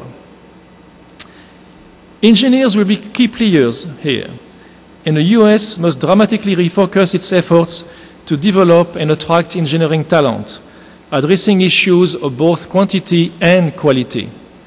Chuck Vest has noted that 4.5% of US graduates earn degrees in engineering, compared to 20% of graduates across many parts of Asia. He described it as a colossal redistribution of the talent base required for innovation. This had made many of our research institutions extremely dependent on insourcing talent, a practice that may not be sustainable as the best students from abroad are increasingly finding opportunities closer to home. In response, we must do at least three things. First, encourage the best American students to pursue careers in science and engineering. Second, continue to make America the most attractive and welcoming environment for engineering talent from abroad. And finally, spark a passion for math and science at the K-12 level. These topics are obviously discussed at many workshops and conferences in the country, and I'm sure they will be taken up by this summit's education and policy panel. But I want to take a moment to discuss only one aspect of those issues, only one, which to me may be the most essential part of our strategy in the innovation arms race. And it is the following: the continued attraction and cultivation of the truly groundbreaking scientists and engineers, the Franklins, the Edisons, and the immigrant Einsteins and von Karmans, the eminent few who have propelled the US to the forefront of innovation and discovery throughout history. As Margaret Mead once said, never doubt that a small group of thoughtful, committed citizens can change the world. Indeed, it is the only thing that ever has. Now, where do those eminent few come from, and how do you nurture them? Let me quickly paraphrase part of a recent column in the New York Times by Tom Friedman on America's creative advantage. To be creative requires divergent thinking, generating many unique ideas, and then convergent thinking, combining those ideas in the best results. Creativity often occurs when people who have mastered two or more different fields use the framework in one to think afresh about the other. Da Vinci was a great artist, scientist, and inventor, and each specialty nourished the other. He was a great lateral thinker. Friedman summarizes his point this way: if you spend your whole life in one silo, you will never have the knowledge or mental agility to do the synthesis, to connect the dots, which is usually where the next great breakthrough is found. In many cases, proximity to talent, technical resources, and the interdisciplinary nature of our leading research universities provide just the right environment for this kind of creative genius to flourish. For example, a 2009 study published in Research Policy examined the environment being 20 significant discoveries in human genetics and nanotechnology. They found that truly creative discoveries were made by bright and curious minds who had the freedom to define and pursue interest both within and outside of broadly defined research agenda. Simply put, they were able to take risk and work across disciplines. For example, another great Mead, Caltech professor and transistor pioneer Carver Mead, describes his cross-discipline collaboration with Gordon Moore as a good mutual back scratch. Based on the success of Intel, I had said that there is a real economic benefit in a partnership like this. Another article in Research Policy noted that intellectual eminence, the people with game-changing ideas, often faculty at elite universities, is the most important indicator in predicting the success of startup businesses. More than incubators, internal ventures, capital fund, or the commercial orientation of the research. According to the Association of University Technology Managers, over nearly 20 years, 30 years, beginning in 1980, faculty inventors in the US founded more than 2,500 companies. In 1998, about 70% of them were still in business. That's quite remarkable. To preserve this innovation edge, we must ensure America's leading universities and research institutions have the necessary resources to encourage risk-taking and allow the collaborative spirit to thrive. To that end, the NAE, I believe, does an excellent job of cutting through the politics and offering a compelling national research agenda to innovators, leaders from the government, and the general public. Albert Einstein once said, "Politics is for the present, and equation is for eternity." The next great equation, our next big discovery, could lead to a zero-emission energy source, a cure for cancer, or a new invention that fuels the economic prosperity of the US and the world for years to come, the way the Internet did in the 1990s. To make that discovery, the US must realize that it is, in fact, a Sputnik moment.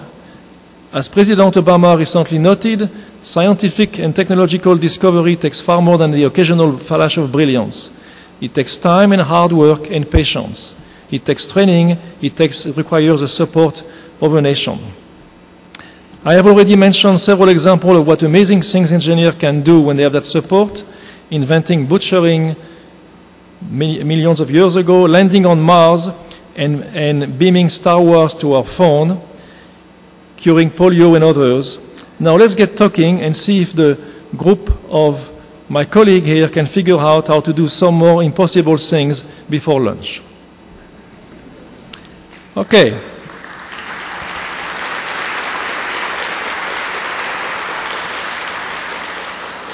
I would like to ask the technology panel to join me. And we have 4 panelists. The first one is Professor Deborah Estrin. She's a professor of computer science at UCLA and director of the Center for Embedded Network System. We have Professor Franklin Orr, who is the director of the Precourt Institute for Energy and a professor in petroleum engineering at Stanford University. Matt Tirrel, who is the chair of the Department of Bioengineering at the University of California, Berkeley. And we have Rob Cook, who is the vice president of advanced technology at Pixar Animation Studios.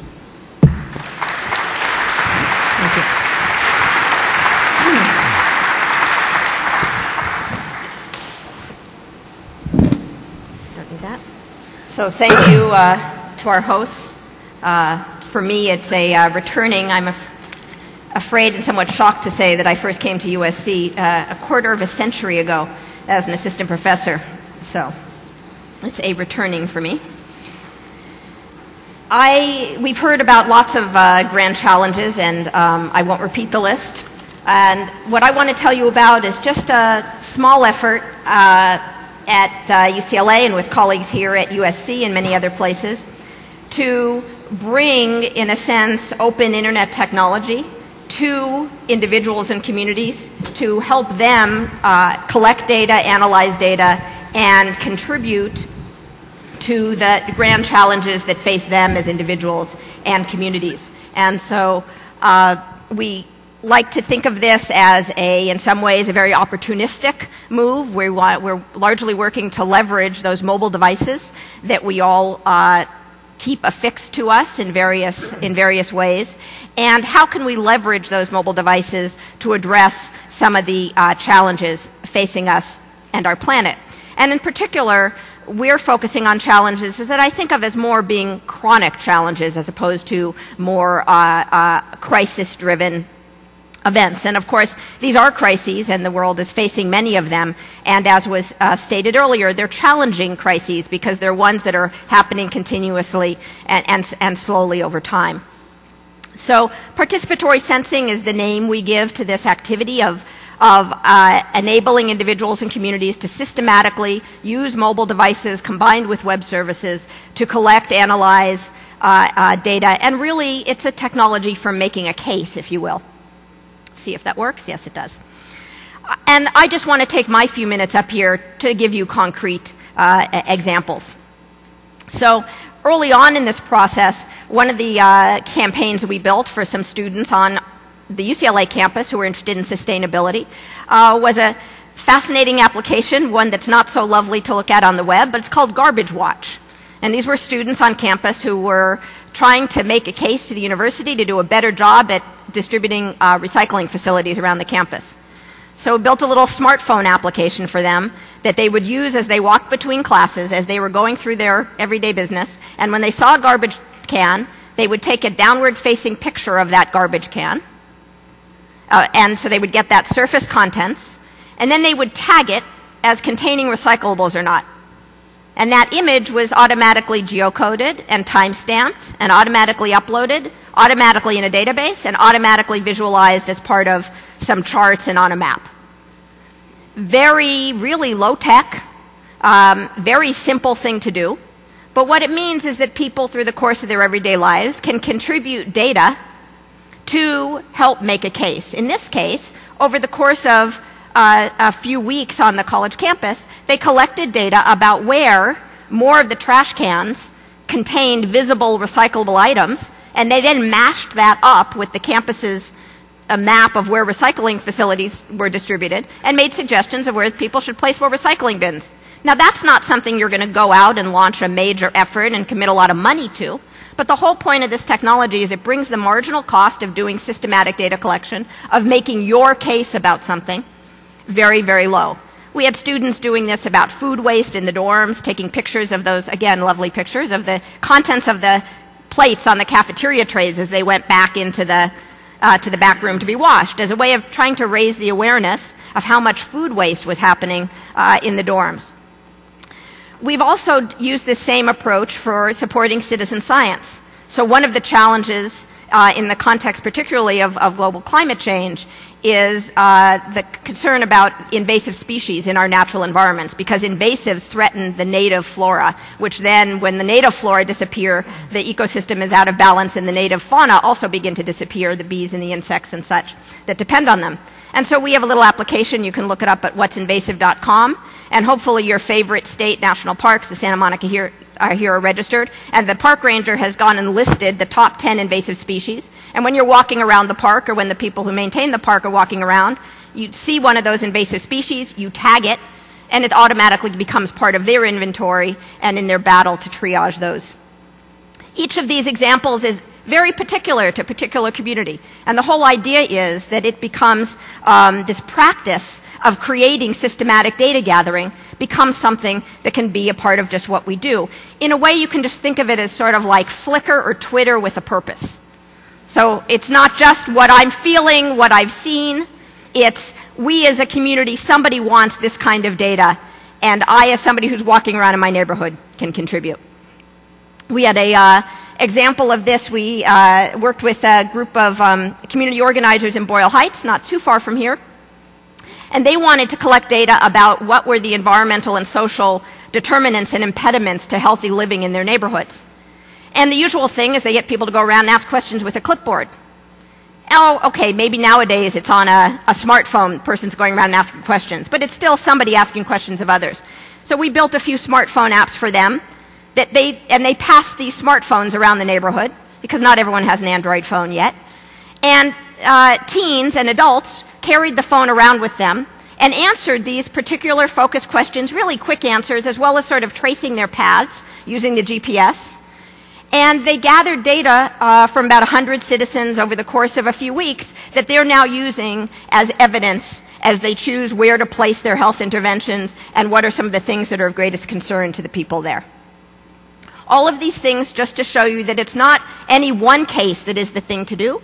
It's just a technology, and it can become a social medium for more systematic engagement as citizens. We are sort of generalizing this concept now. Sorry, the title's off the top. Only on my slide. With working with LA Unified School District to bring participatory sensing as a tool into the high schools. So as part of exploring computer science electives, as part of math and science classes, the idea is, in addition to having students engaged with interesting science-driven data sets that they are given by others to analyze, let them really get a feeling for what it is to design experiments, collect data, and analyze their own data about issues of concern to them. And they get to do it with that mobile device that otherwise they're always being harassed about making use of during the school day. And so Mobilize is a project that we'll be engaging on over the next several years, making participatory sensing a tool that can be a very engaging and meaningful way for students to learn about data, because data is so much a part of the world they'll be living in.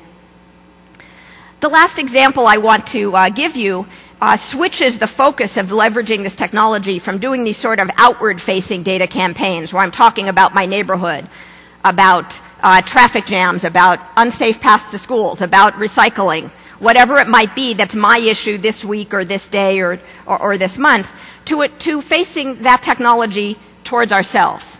Because the leveraging, not this device, but something like it that's in your pocket, is a way for you to be more systematic about understanding about what's happening in your life.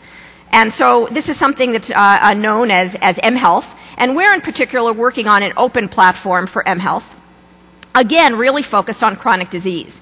We understand very little about chronic disease because most of it happens outside of a clinical setting. So there's very little systematic data. You're given a medication prescription and you come back maybe a month later, maybe 2 months later. The medication reaches its point of efficacy maybe after 3 days or 10 days or 2 weeks. But that isn't sampled, again, for the engineers in the audience, right? Your doctor isn't finding out how you're doing at that particular level and mix of medications until 2 months later, because that's what insurance allows. So what does that mean? It means you're going to converge on that optimal treatment at least 4 times slower than you could if only they would sample it when you've reached the efficacy of the medication, because we don't have any systematic way to get data from people in their everyday lives. And mobile phones actually provide that capability because we're really all instrumented in a way we hadn't been before. And data doesn't need to be passive. It doesn't mean you need to have ingested or injected into your blood or wear something that's automatically doing those measures. That will happen increasingly in some cases. But you can just be prompted with a quick self-report. Again, a tweet with a purpose. So if you're on a high blood pressure medication and you're trying to fight those symptoms of dizziness and you're trying to titrate that medication, the mobile can be the thing that reminds you to take it at the right time, as well as the thing that asks you about your level of dizziness at this particular time of day, and maybe how disrupted your sleep was the next morning. A few other very specific requests and clicks and reminders becomes a tool for the clinician to help to titrate your medication, and also a tool for you to take better care of yourself. Speaking to what I hope is a student audience, I can't see any of you because of the bright lights in my eyes, but a really interesting example of this is sleep. So sleep has a huge effect on our cognitive abilities. It also is a risk factor for diabetes and a whole range of other diseases, because lack of sleep actually leads to more inflammatory conditions in the body. And it's a fascinating thing. And yet we often don't have a good sense of our own sleep patterns and how it affects us, because they are cumulative and they have delays in the system. It's hard, it's easy to notice an allergic reaction. It's hard to notice a reaction that is complicated by other factors and has different delays. So simple things like giving people a view to be able to map their cognitive concentration and their sleep patterns and begin to see correlations between those things is something that can influence our individual behaviors and our self-management around these chronic disease problems as well as medically. And so just to close up, I think across these particular applications I've talked about, across this technology, and I think more broadly something that the success of the Internet has brought to us and to your generation, is how very high impact open architectures can be, and how key investments by government and individuals, and simply the choice to do something openly and then allow very healthy commercial ecosystems to build up around those things, can have huge impact. So you see, a decade ago, nobody believed in open source as something that commercial enterprises would really embrace. But now it is embraced by lots of commercial enterprises, and still they're very commercially successful building on top of that. I think it's a very suitable approach as we go into this era of the need to recycle and reuse and do things efficiently and come up with smart approaches. Because really open source and open systems is just that, not reinventing the wheel, but making use of those wheels that have been developed by others and contributing back to a very healthy and innovative ecosystem. So with that, I'll move on to the next speaker.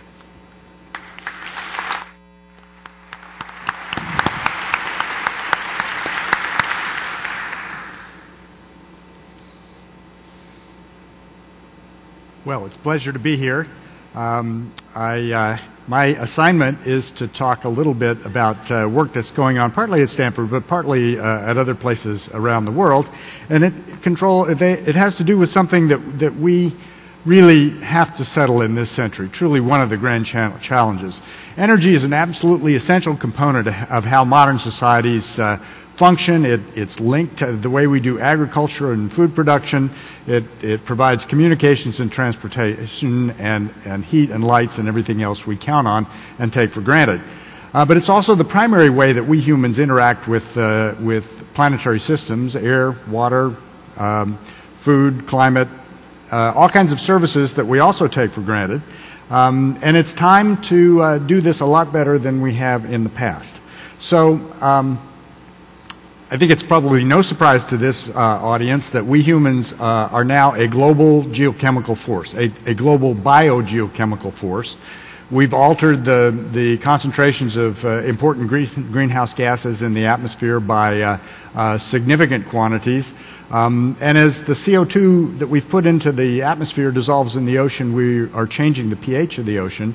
And if we don't change our ways in this century, that will lead to a pH reduction of about 0.3, which sounds small, but in fact is enough to disrupt a lot of the little phytoplankton that sit at the base of the food chain in the ocean. So we are now a planetary scale impact on the systems that support us. So what happens if we don't do anything? Well, higher temperatures, climate change, less ice and snow, particularly in the high latitudes. For those of us who live in California, rainfall is likely to be the biggest single indicator. If all that rain falls as rain in the Sierras, then those of us who like to take showers in the summertime in California are going to have a harder time, because we count on the storage as snow, and it runs off faster if it falls as rain. So lots of impacts, and ones that will have accumulating costs if we do nothing. The problem, of course, is that we don't charge ourselves for those costs now. But the bottom line is it's time really for us to start transforming the world's energy systems, and that is an engineering challenge as big as any I think we've ever faced. So what do?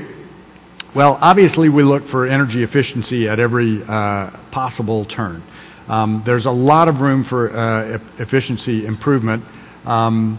Especially in the United States. We have left ourselves a lot of room to do better. That's about the politest way I can say it. We really have left a lot of low-hanging fruit, and a lot of it can be put to work for us at negative amortized costs, so that the cost of making the changes will be more than paid for by the savings in energy.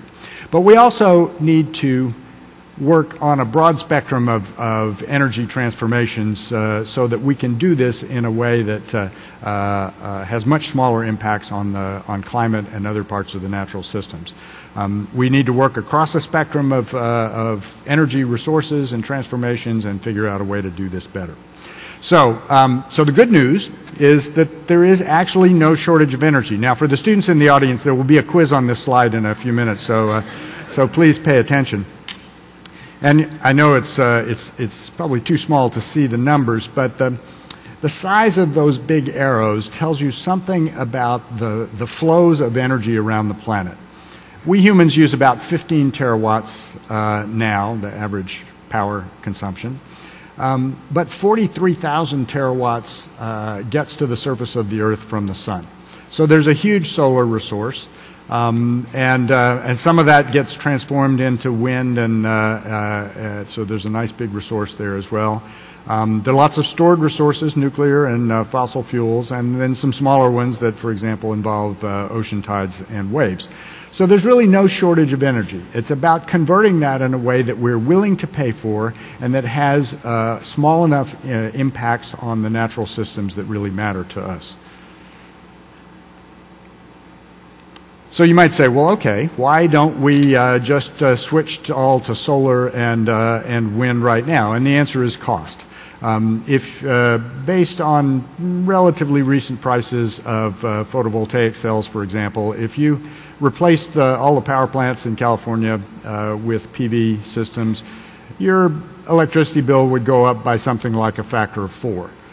Now, listening to the amount of squawking that happens in our place up in Northern California, when it goes up by a few percent, people would have a hard time with that. So one of the things that we need to do, and this is certainly one of the grand challenges for the NAE, is to find ways to do these conversions much more efficiently. Transportation is another of the big challenges. We currently use diesel fuel and gasoline because they are nice, high-density energy storage devices that allow you to put 300 or 400 miles of travel onto your vehicle. We could do that with batteries and electricity, provided we make the electricity from, say, solar or biomass or nuclear or some system from which we capture and store the CO2.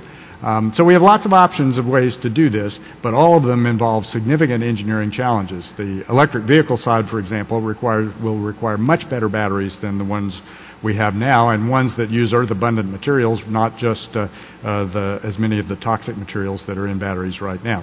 So plenty of options, but lots to do. So we're working on this at Stanford, but so are lots of other places, so I use these only as some examples. One area that we probably have to work on, whether we want to or not, is what do we do about all the carbon that's in the systems around the world. So in the United States, 50% of the electric power comes from coal-fired power generation. So if coal stays in the mix, then we really do have to capture and store the CO2. So we have lots of groups working on the expensive part, which is separating the CO2 from other combustion product gases. And then the part that involves injecting the CO2 into the rocks in the Earth's crust. That's where some of the carbon came from, and we have enough experience now to know that we can actually do this in a way that keeps those fluids in the ground in the long term, provided we do a good job of engineering the systems. On the solar energy side, there are really two approaches that you can use. We can either look for ways to reduce the cost of manufacturing, or we can look for ways to make the transformations more efficient. This is kind of an example of an area where there is huge potential. We can now control the structure of materials at very small scale, at nanoscale. This allows us to take advantage of quantum mechanics, to adjust the fraction of the solar spectrum that gets absorbed, to look for ways to make all these transitions more efficient, or to reduce the costs using self-assembled materials. So huge potential, great opportunities for students going forward. And batteries are another example of the same kind of thing. You know, in your lithium-ion battery, most of the electrodes use carbon, and you can put one lithium atom per carbon. If you replace that the carbon atom with silicon, you can actually put 4 lithium atoms in there. Now, if you do this in a bulk material, it quickly takes itself apart. This is basically why all batteries fail, because there's a volume change. Those atoms take up space. But if you do it with nanorods of silicon, then the volume change can be accommodated in the radial direction. So it gives you a set of design options that are not available unless you can control structures at very small scale. My last example is the grid. If we were to put all the solar and wind energy on the grid now that we'd like to, then we have a big problem because the sun shines pretty much half the time no matter where you are on the planet, which half depends on where you are and what time of year it is, and the wind doesn't always blow. But the wind doesn't ever not blow everywhere at once. So that requires us to think about a grid that is able to move power over much longer distances, that's laden with sensors. The last talk was about sensors. We are entering a world which will be provided with sensors. We need to be able to take all that information and use it for active controls of a very complex system. And we need markets that can support all of this and let it happen. That truly demands an interdisciplinary approach in which engineers have part of the expertise, but definitely not everything we need. So I'll just stop then and say that changing the world's energy systems to reduce the greenhouse gas emissions part of it is a really big challenge. But it can be met if we get on with it and stick with it. And an important component of that is the university contribution to the research. There's no single simple solution to this challenge. There's a lot to do, but there's a lot that we can do on a whole variety of timescales. We should be efficient with energy now. We need to add the renewables to the mix as we get the costs under control, and we need to do plenty of additional research to create some tools that we don't even have yet. So we can do this if we put our minds to it, and if we do that, then we will have a sustainable energy system that is accessible to the whole world, secure, and that protects the planet on which we live. Thank you very much.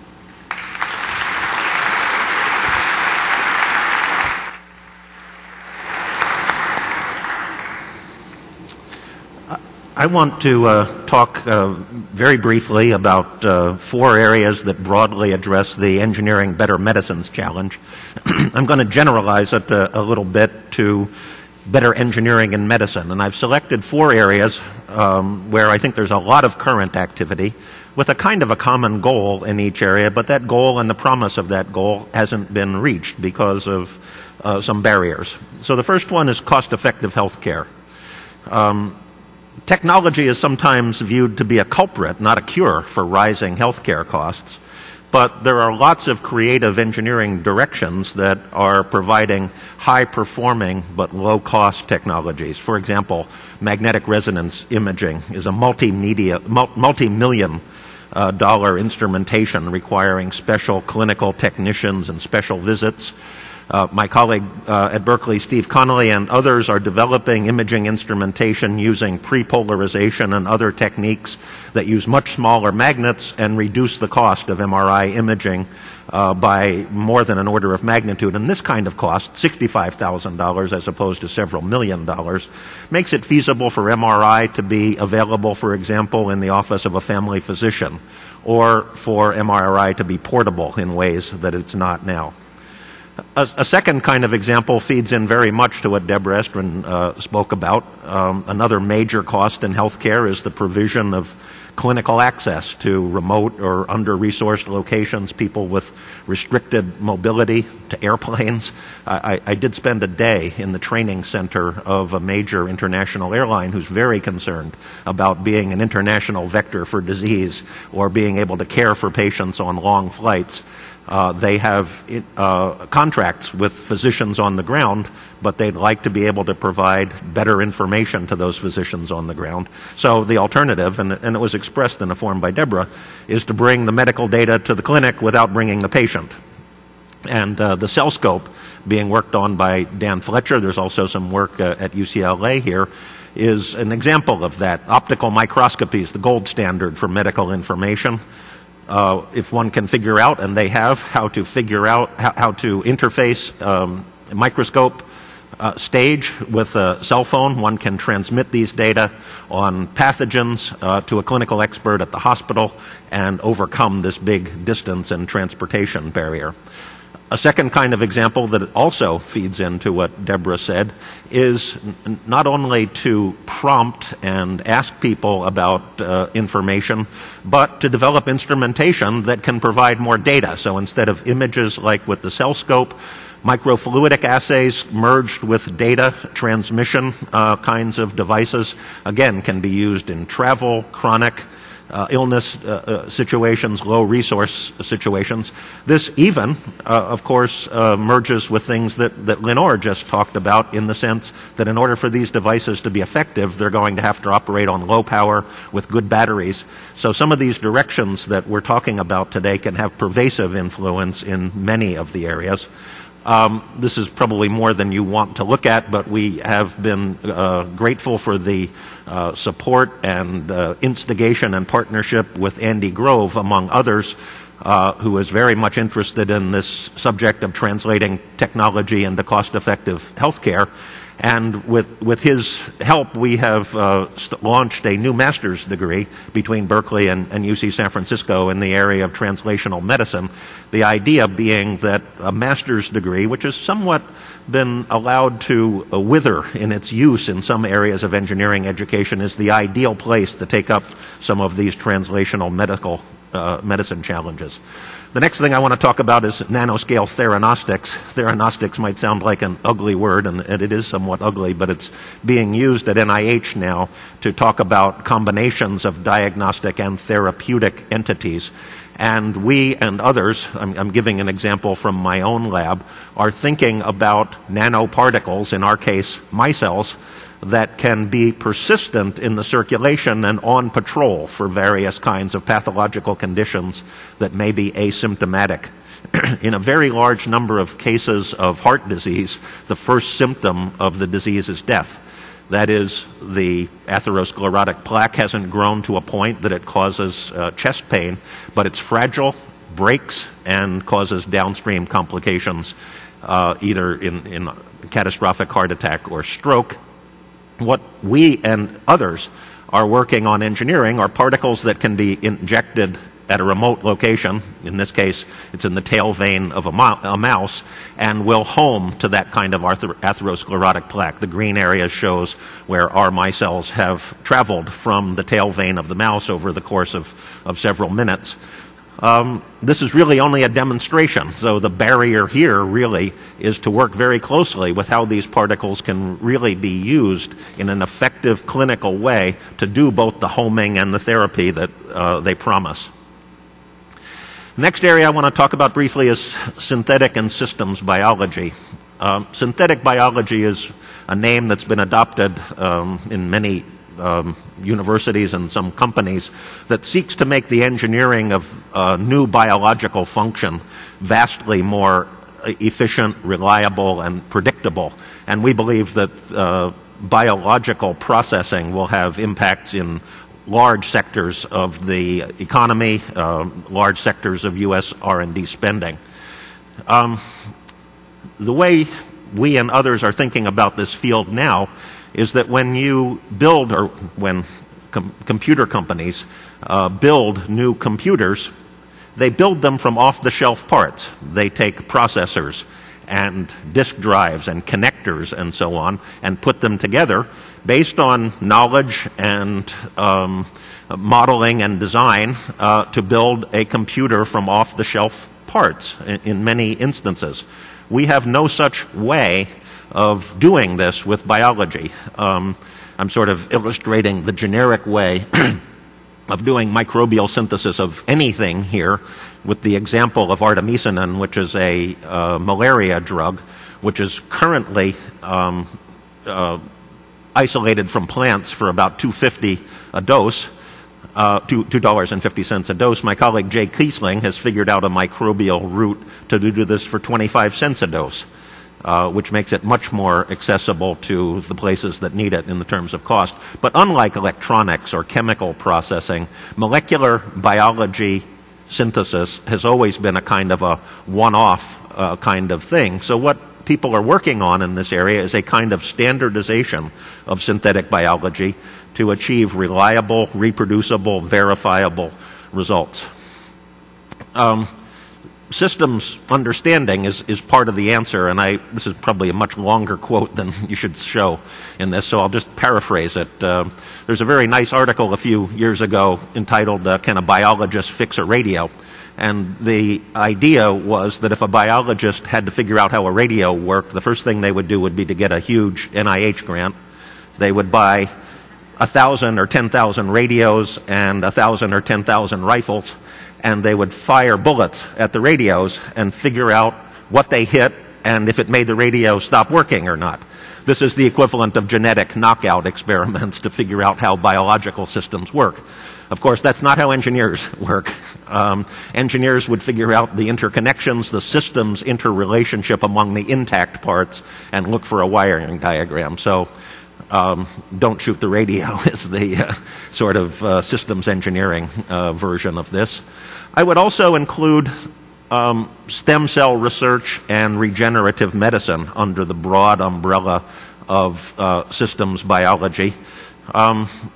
The connections between developmental biology and aging and how we retain or lose our regenerative capacity and what happens as we age clearly depends upon species, but can depend upon many other things. And there are many people thinking about this as a systems problem.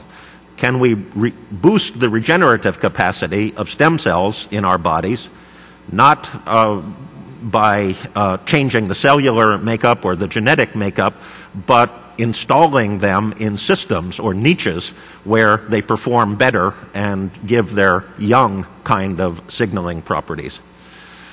The final thing I want to mention is the vision that I've heard expressed very clearly and eloquently by Lee Hood, which is a vision that I think many of us are anticipating and achieving to some extent, and he calls it the 4 Ps: predictive, based on understanding our own genomes; preventive, things that we can do to use preventive agents, avoiding harmful environments; personalized, to our own genetic variation; and participatory. That is, that the information content in our genome enables us to make choices as well as the medical system. This vision, of course, rests fundamentally on the continually and rapidly evolving technology of high-throughput DNA sequencing and other things. I mean, why aren't we doing this right now? Again, the barrier. And that is because just knowing the sequence of our own DNA is not enough. Our DNA is continually being modified in various chemical and physical ways by the environment and so on. And so again, we need to be able to handle this vast amount of information, which is going to require, besides even more powerful experimental techniques, more powerful computation and systems engineering views of quantitative biology. Thank you.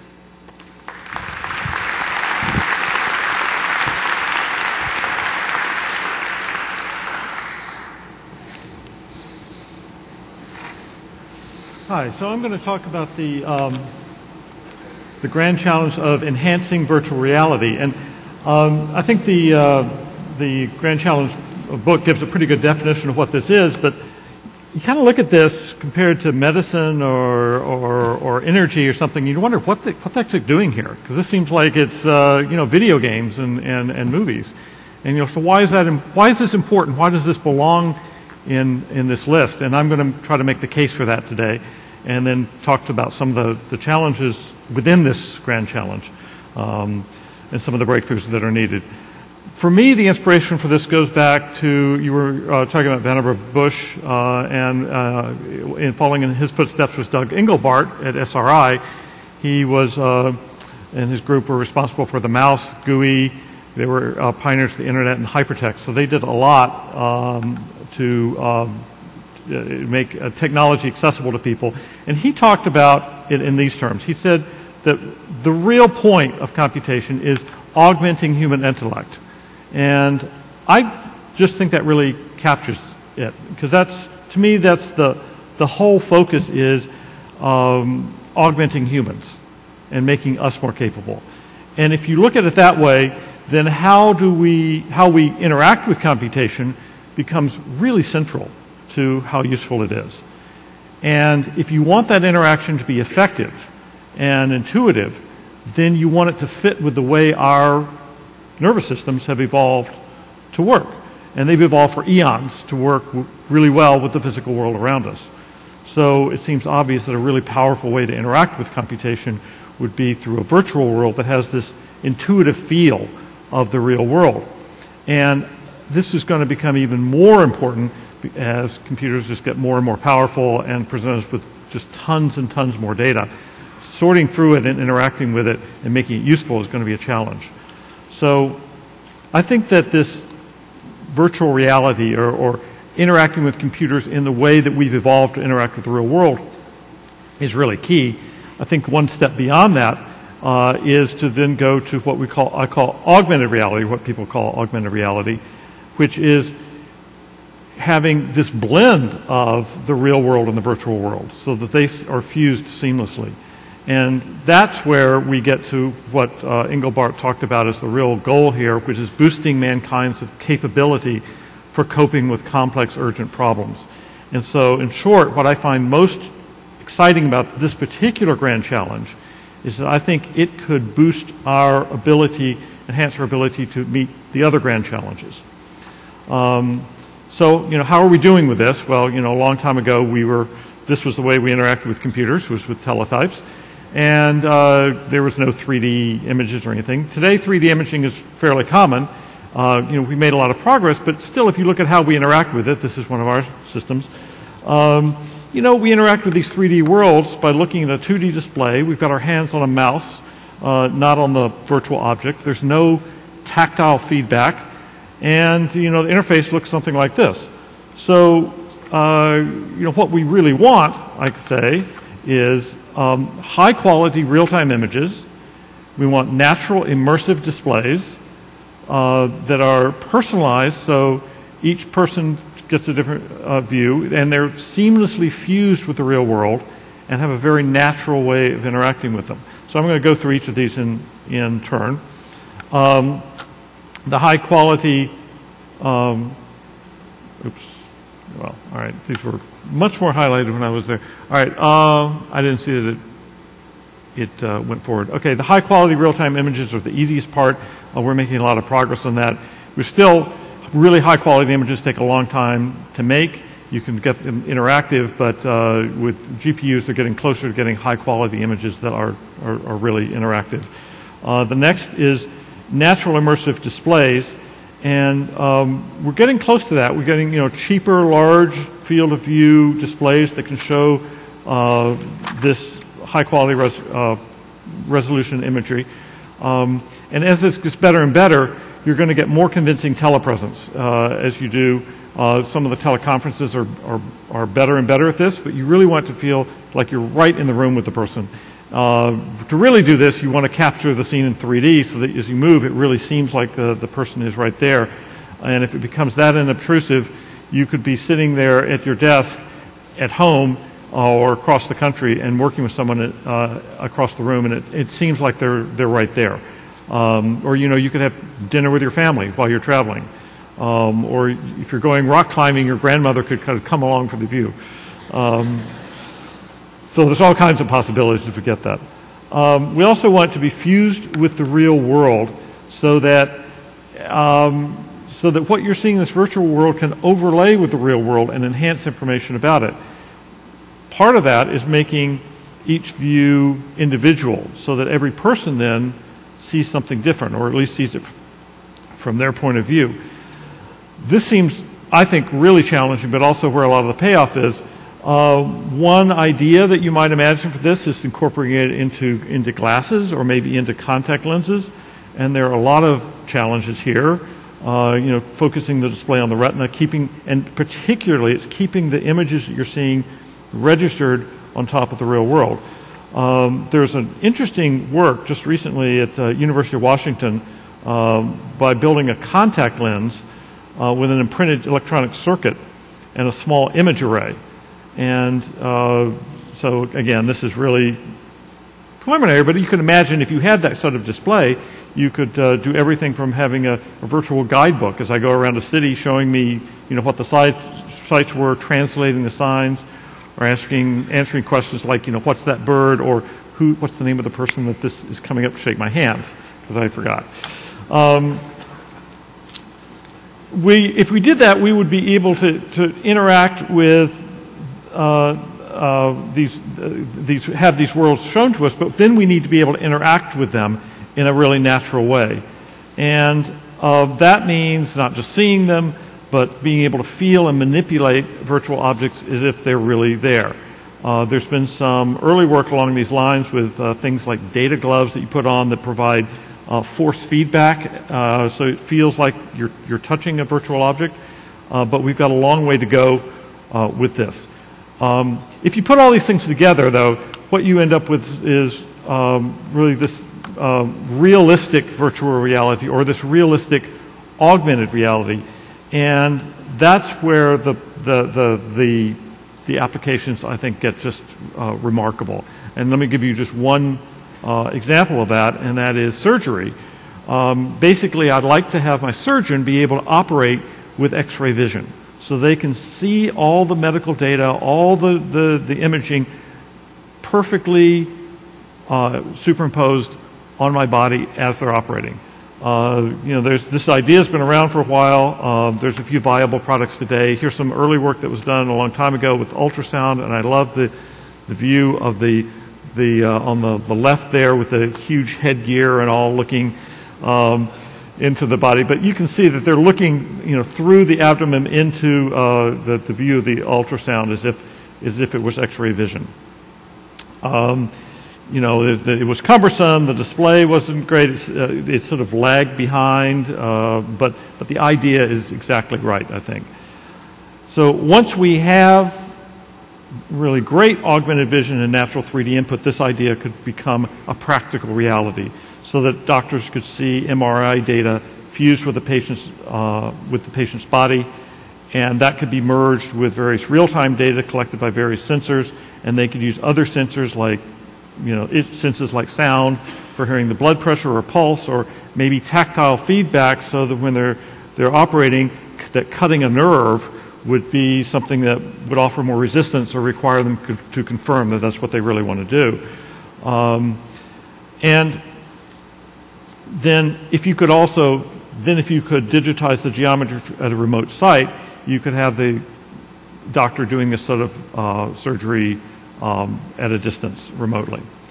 So to recap, I think these are some particularly difficult technical hurdles. I think these are some of these are really challenging, but the thing that's exciting is I think every step along the way toward this is going to enhance our ability to interact naturally, to take advantage of this computation, and that's going to help our ability to meet the other grand challenges and the problems that we're facing.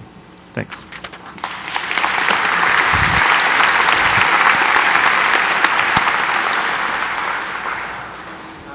That was fascinating. We got a lot of great tweets, by the way, which I'll share with you in just a little bit. A lot of people are engaged and very excited, and a lot of questions for you, Deborah, about how, multiple tweets I should say, about how you manage the quality of the data when you go to a crowdsourcing environment. How do you know what you're getting is real, isn't just garbage in, garbage out kind of scenario? Excellent question.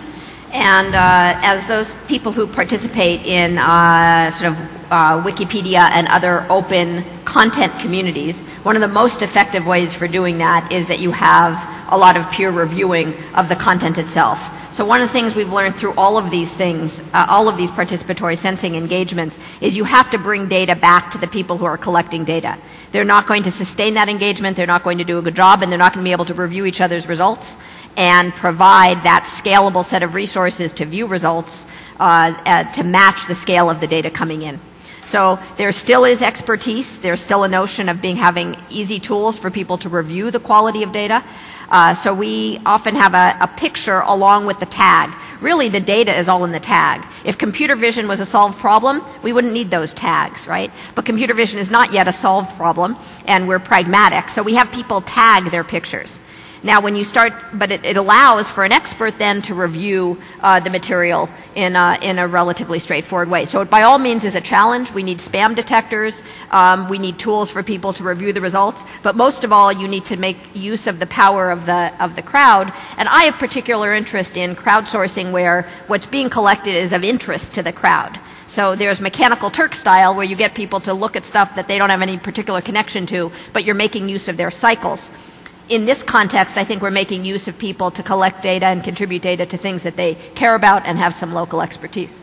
A related question on that front is if you're using smartphones for data collection, how do you avoid information overload? How do you manage the data? You kind of touched on a little bit of that. You need to have filters of the biggest challenge of all this is not the mobile site is easy, those devices have all been out there. It's really the analysis and filtering of that. So doing the feature extraction from the data in at least a semi-automated way is essential. Semi-automated, that's... So somebody's got to be in the loop at some point along the way. Yes, but hopefully the ratio of things they need to look at versus raw data is small. All right. We had a question, somebody tweeting has a question, Lynn, about carbon sequestration. Have we really looked at the implications? Number one, do we have a scheme yet where we know it's not going to leak out somehow? And do we know do you know what the unintended, well, we don't know what's unintended, but have we thought through what the implications could be of doing that? Yeah, actually quite a lot of work has gone into this. We have been injecting high pressure CO2 in the rocks that contain oil and gas for about 30 to 35 years. So we have a lot of experience with how the... In oil fields, this is commonly done, for enhanced oil so there's a fair amount of data on this? Yeah, so there's been a lot of experience there. There's a huge project at Prudhoe Bay in Alaska and lots of projects in West Texas. And the kinds of rocks that store oil and gas are the same kinds of rocks that you want to use to store the CO2. In other words, you want a set of seal rocks that prevent vertical flow to get the CO2 back to the surface. So if the sites are chosen well and engineered well and operated effectively, we have enough experience to say that the CO2 actually will stay where you put it. Another question kind of along these lines. Does the cost of fossil or nuclear against solar add in the cleanup cost, which is not being done right now? In other words, when you factor in the cost of these fuels, are we being honest about what they cost? Well, on the nuclear side, that includes a small electricity charge that is supposed to pay for the waste storage. Now, we've been unable to agree on going forward and actually completing the Yucca Mountain waste storage place, so it could be argued that we haven't really paid all the costs because we haven't figured out what they are, but there is a charge there. That's not true for coal. For coal, there are big external costs that that go all the way through climate change and the other mining impacts and air quality impacts that really aren't paid by those who buy relatively cheap electricity. So one of the things that we really do have to do one way or another is to set a price on carbon, either through a cap and trade or a carbon tax. We do need a price on carbon. It doesn't seem like there's a lot of political will for that right now. I'm sorry? It doesn't seem like there's a lot of political will for a carbon tax at the moment. I think that's a fair assessment, that the Congress does not appear to be inclined to do that right now, although in California we have set some goals for ourselves through what's known as AB 32. That actually is under challenge by a ballot initiative here in the election this fall as well. Yeah, that'll be one to watch. Matt Tirrel, I know you have to catch a plane, so I want to get a couple in from you. There was a lot of interest in your talk as well. One of them was, what if we had persistent observers, nanoparticles, in our circulation at all times, patrolling for cancer and heart disease? Is that something you envision? Well, I used those words in my talk, and it is a goal, and they could be extremely effective, but achieving persistence is the challenge. Clearance. What are the implications of having all this stuff in our system? I mean, have we thought? Could this harm us, having all these little nano devices in there? Yeah. There are lots of mechanisms to clear things internally, and some of these things can only be viewed internally. I mean, we are looking at molecular signals that are being shown in the tissues. You know, circulating for days is about what can be achieved now with stealthy nanoparticles. Rob, question for you. First of all, I want to get those contacts for names. Can you set me up with that? That would be a really cool thing. Probably not very comfortable. Here's an interesting kind of provocative tweet. Does the very realistic telecommunication or virtual world threaten the extinction of real-life, person-to-person interaction, in other words? I think that's a great question. I think that there's obviously people are really drawn to electronic communication. I think there's a certain amount to which that displaces or takes the place of actually being with somebody, and I think that's something we're already faced with.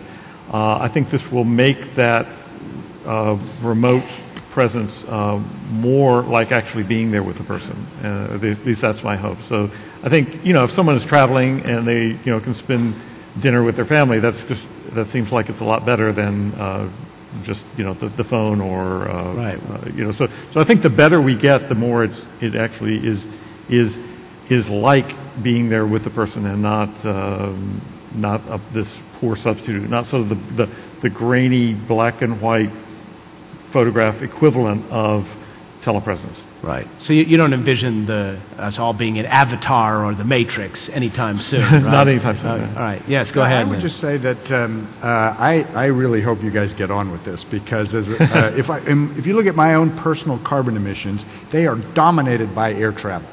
And I'm probably a bad example, but if I really could interact with my colleagues around the world in a way that was as comfortable as we're interacting here, then a whole lot of airplane fuel wouldn't have to be burned in order for me to do that. And I think that would be great. That would be great. And I think, video conferences, I'm impressed they've come a long way. They have come a long way. But they're still not the same as being there in person. And I think the closer we get to that, that would be a good consequence.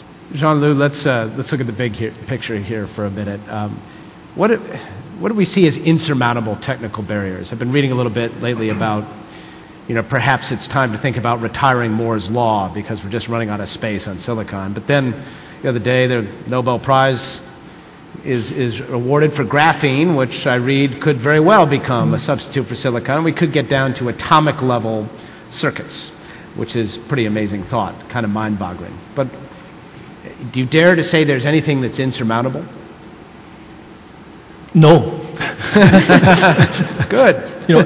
We can do it all, huh? No, you cannot do it all, but the kind of things we are discussing, I think it is not science or engineering fiction.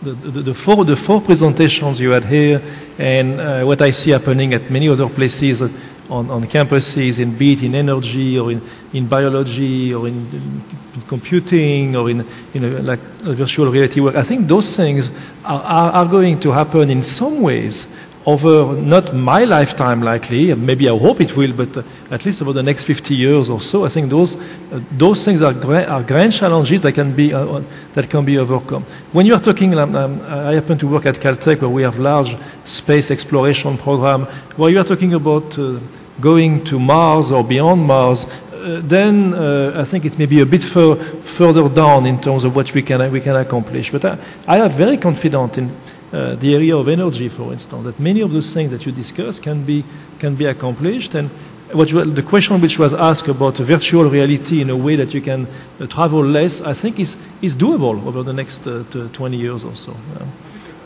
Go ahead. I think it's very, very hard for us to predict what we don't know yet. And so some things are going to turn out to be easier than we thought, and some things are going to turn out to be harder than we thought. And it's just, you don't know till you get there. And I think it's one of the great things about having grand challenges is to say, over in that direction, there's likely to be some really good stuff.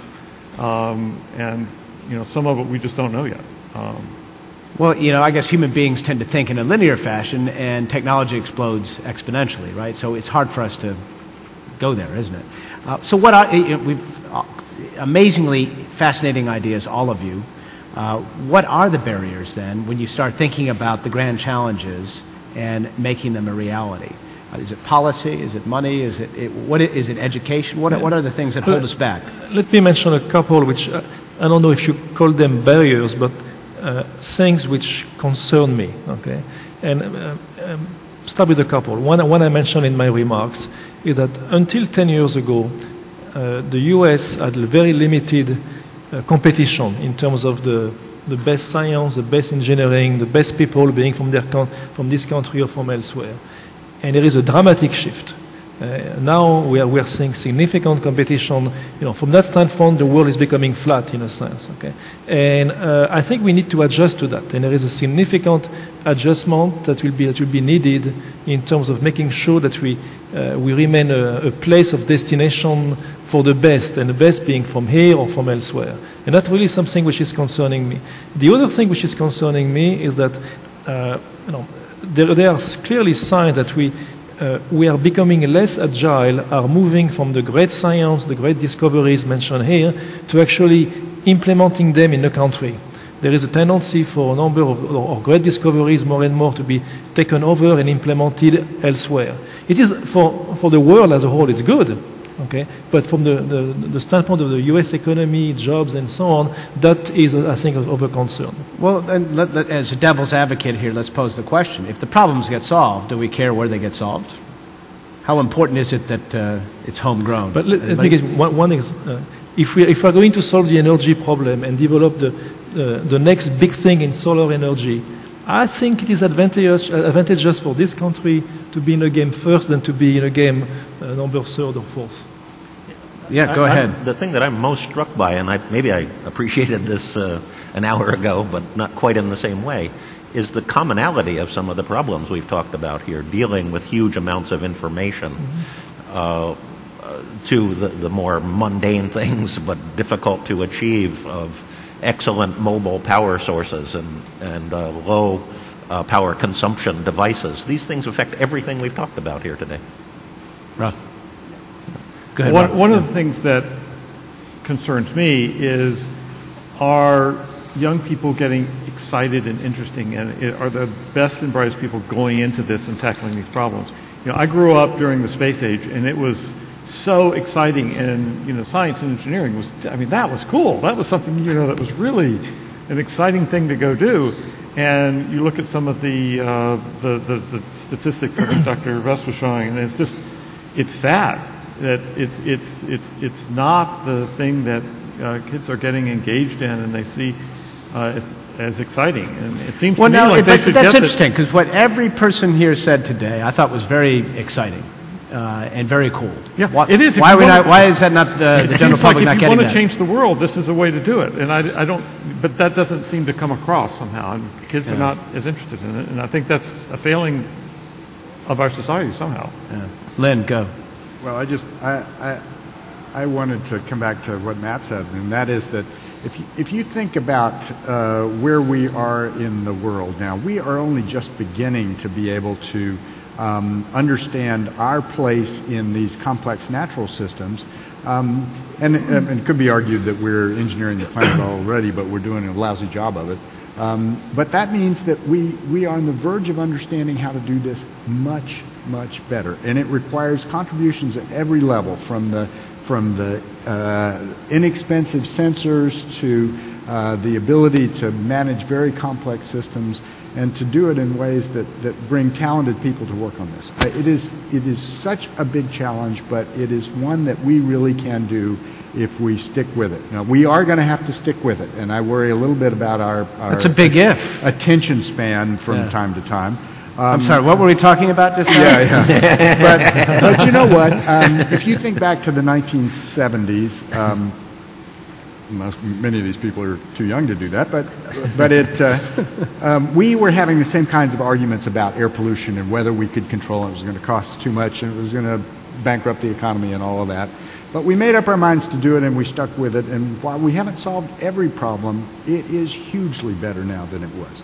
That's where we are now with regard to all the energy, to the providing health care to the world, and being able to understand and manage data in ways that we haven't been before.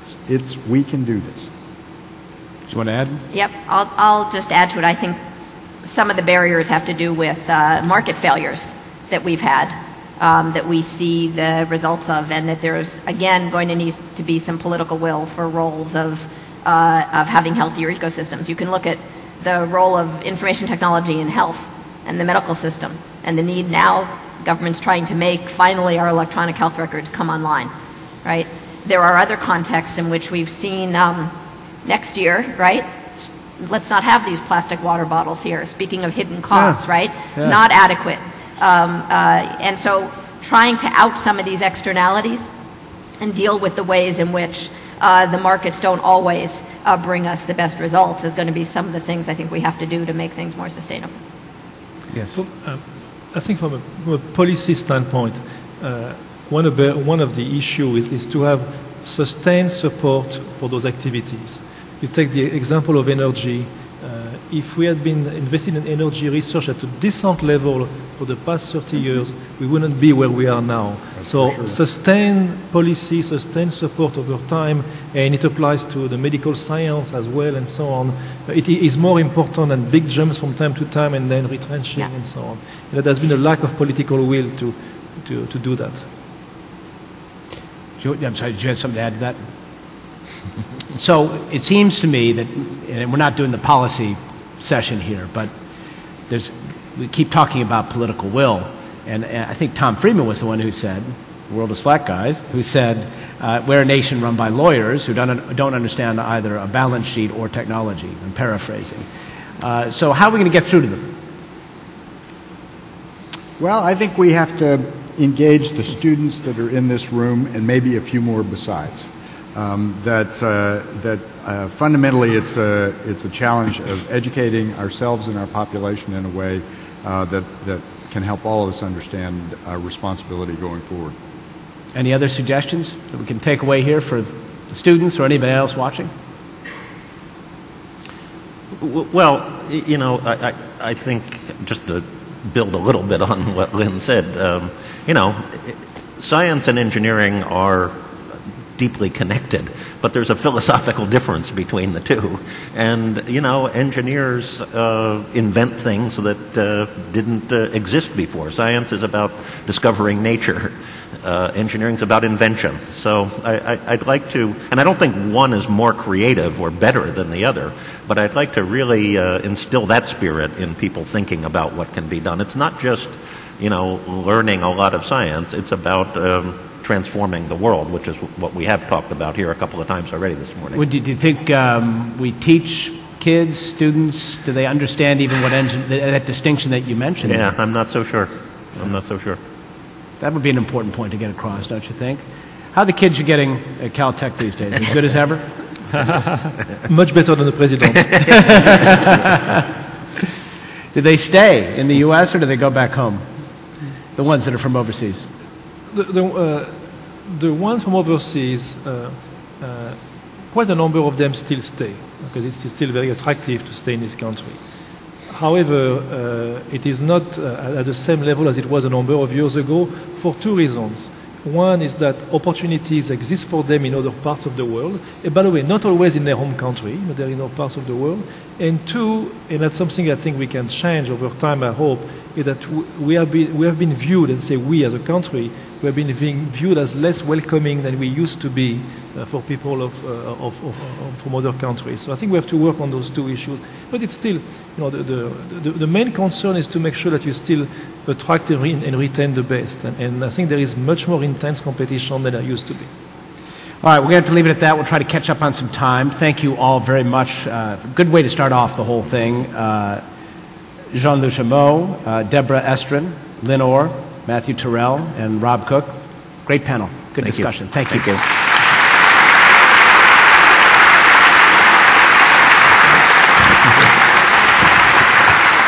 I think we have an award to give out. I think is Yannis coming up for to give out an award. Is he around? If not, I'm right here.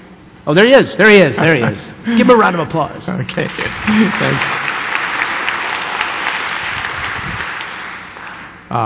We've heard a lot this morning about the grand challenges, innovation, and the need to involve students. On the occasion of this summit, I'm very pleased and fortunate to tell you that we're going to have a very important announcement coming up very soon. For the moment, I want you to address your attention to the screens for a short video.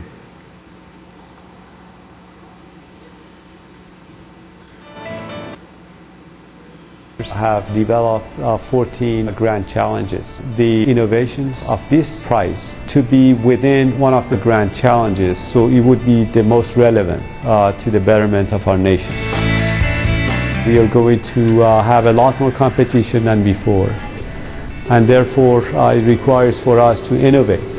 The reason that we made this exclusively for the engineering school is because that we wanted to foster the business acumen in the engineers that come up with the ideas. If we can also teach them how to become a businessman or how to write a business proposal and to win it, I'm hoping that will have a lot of impact on the engineers.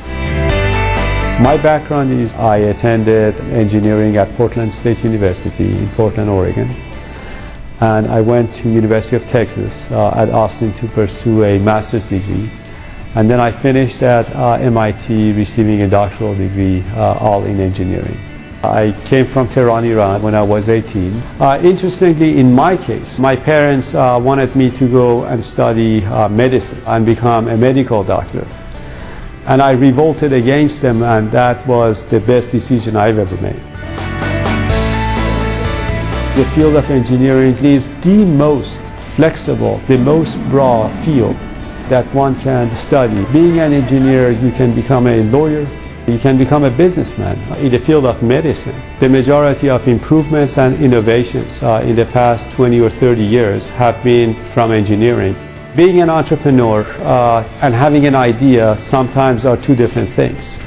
The person with an idea sometimes cannot implement and execute on the idea. A pure entrepreneur may not have a good idea, but if we can have the idea people to also learn how to become entrepreneurs, that gives the right combination for success. I wish that I had more mentors that could have taught me business at the time that I needed them the most.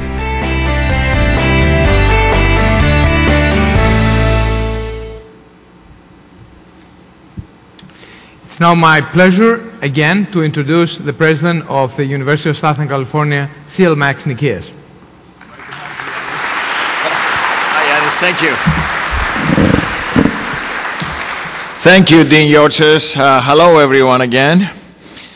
It gives me great pleasure to introduce and to thank a good friend of the USC Viterbi School of Engineering and a personal friend of mine, Dr. Fariborz Maseeh.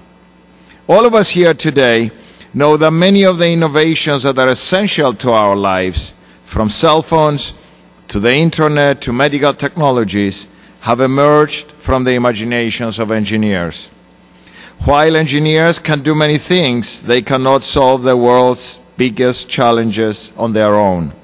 They need help. They need people who support them, who encourage them, who provide the spark that leads to innovation.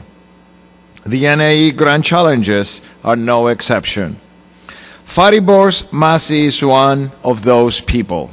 He is not only a world-renowned expert in the field of MIMS, the micro-electromechanical systems, but also a generous philanthropist.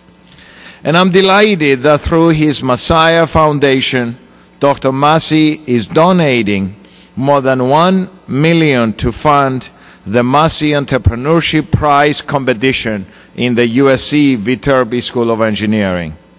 This prize will do many things. It will be a catalyst for innovation. It will turn engineers into entrepreneurs, and it will help provide local solutions to global challenges. But more than anything, it will help lead to answers to the NAE's grand challenges, which will be a main focus of the prize competition. At USC, we have competitions for entrepreneurs, but as Dr. Maseeh mentioned in the video, this is the first prize that is exclusively for engineers. Each year, our engineering students will have the opportunity to enter their business plans in a competition. In this quest, they will receive the mentoring and support of experts and professionals. And each team will have the chance to win $50,000 in seed money. Our hope is that those business plans will grow to become full-fledged businesses dedicated to solving the grand challenges. And those companies, in turn, will help transform Southern California. On behalf of the University of Southern California and all of us who have answered the call to the NAE's grand challenges, and on behalf of the engineering students who will shape our world in the future, I want to thank Dr. Fariborz Maseeh. I thank him for his tremendous generosity, for his commitment to the growth of innovation, and for his support of student initiatives that will help improve all of our lives in the future. So, ladies and gentlemen, please welcome Dr. Fariborz Maseeh.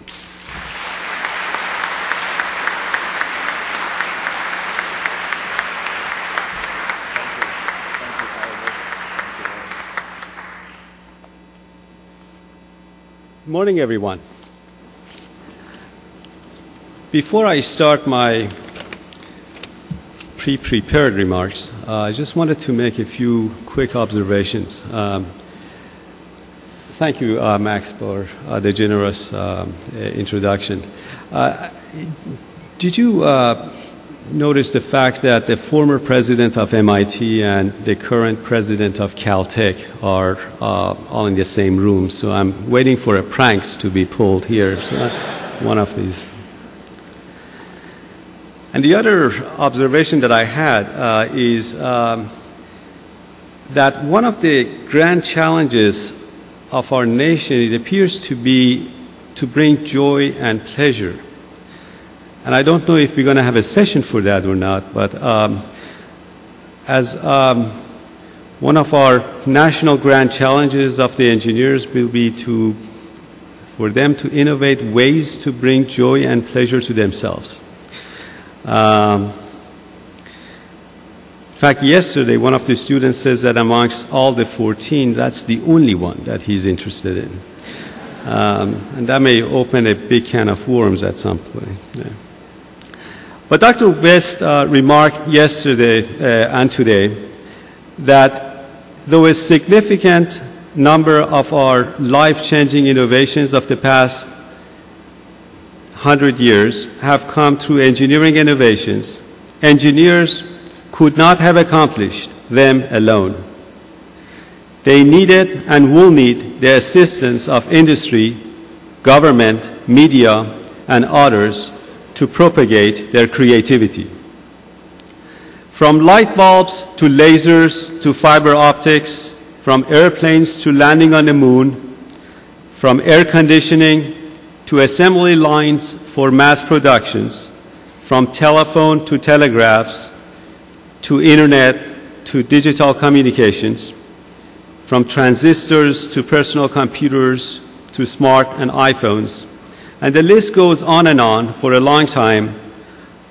No nation has revolutionized life so much in the past 100 to 150 years than the United States. The fact that engineers are necessary but not sufficient to deliver the goods is the cardinal reason behind the Innovation Prize competition being launched today. It was made in the form of a competition for engineers to induce in them inspiration and challenge them to innovate. The prize, as Max mentioned, is supplemented with a course where industry leaders will come to mentor and teach the young engineers shape their ideas in a way that it is thought through in various aspects, including marketing, communication, finance, and perhaps regulatory aspects. At the end of the course, a number of professionally produced business plans, which will be presented to a panel of judges for selection, will create a winner who will receive $50,000, which can be used to launch the winner's company. The groups that are not selected will also be able to take their plans and find other sources of funds. It is obviously our hope that the prize will generate innovations from which successful companies are formed, whether they win the prize or not, who can play a role in California and our nation's economy. Why did we decide to do this at USC? Reasons are simple and obvious. Southern California is one of the largest economies in the world, and USC is one of its academic crown jewels. The Viterbi School now attracts and educates some of the best engineering talents in our nation. This has been accomplished by the exemplary management of President Max Nikias and Dean Yortsos. Where can one invest in a better situation? Broad Southern California market, excellent Viterbi management, and the opportunity to attain significant economic multiplier aligned with the goals of our national grand challenges has made our capital investment a no-brainer. To close, I'd like to say that it is a pleasure for me personally to be doing this. However, my part is the easy part. The hard part is to get the program off the ground and refine it as the time goes on. Then again, with Max and Yannis at the helm, I have no doubt that a lot of good will come out of this investment. Thank you. Thank you, Fariborz. You want to stay here? Okay, so that concludes the morning's program. Lunch is served outside. We'll reconvene again at 1 o'clock. Thank you very much.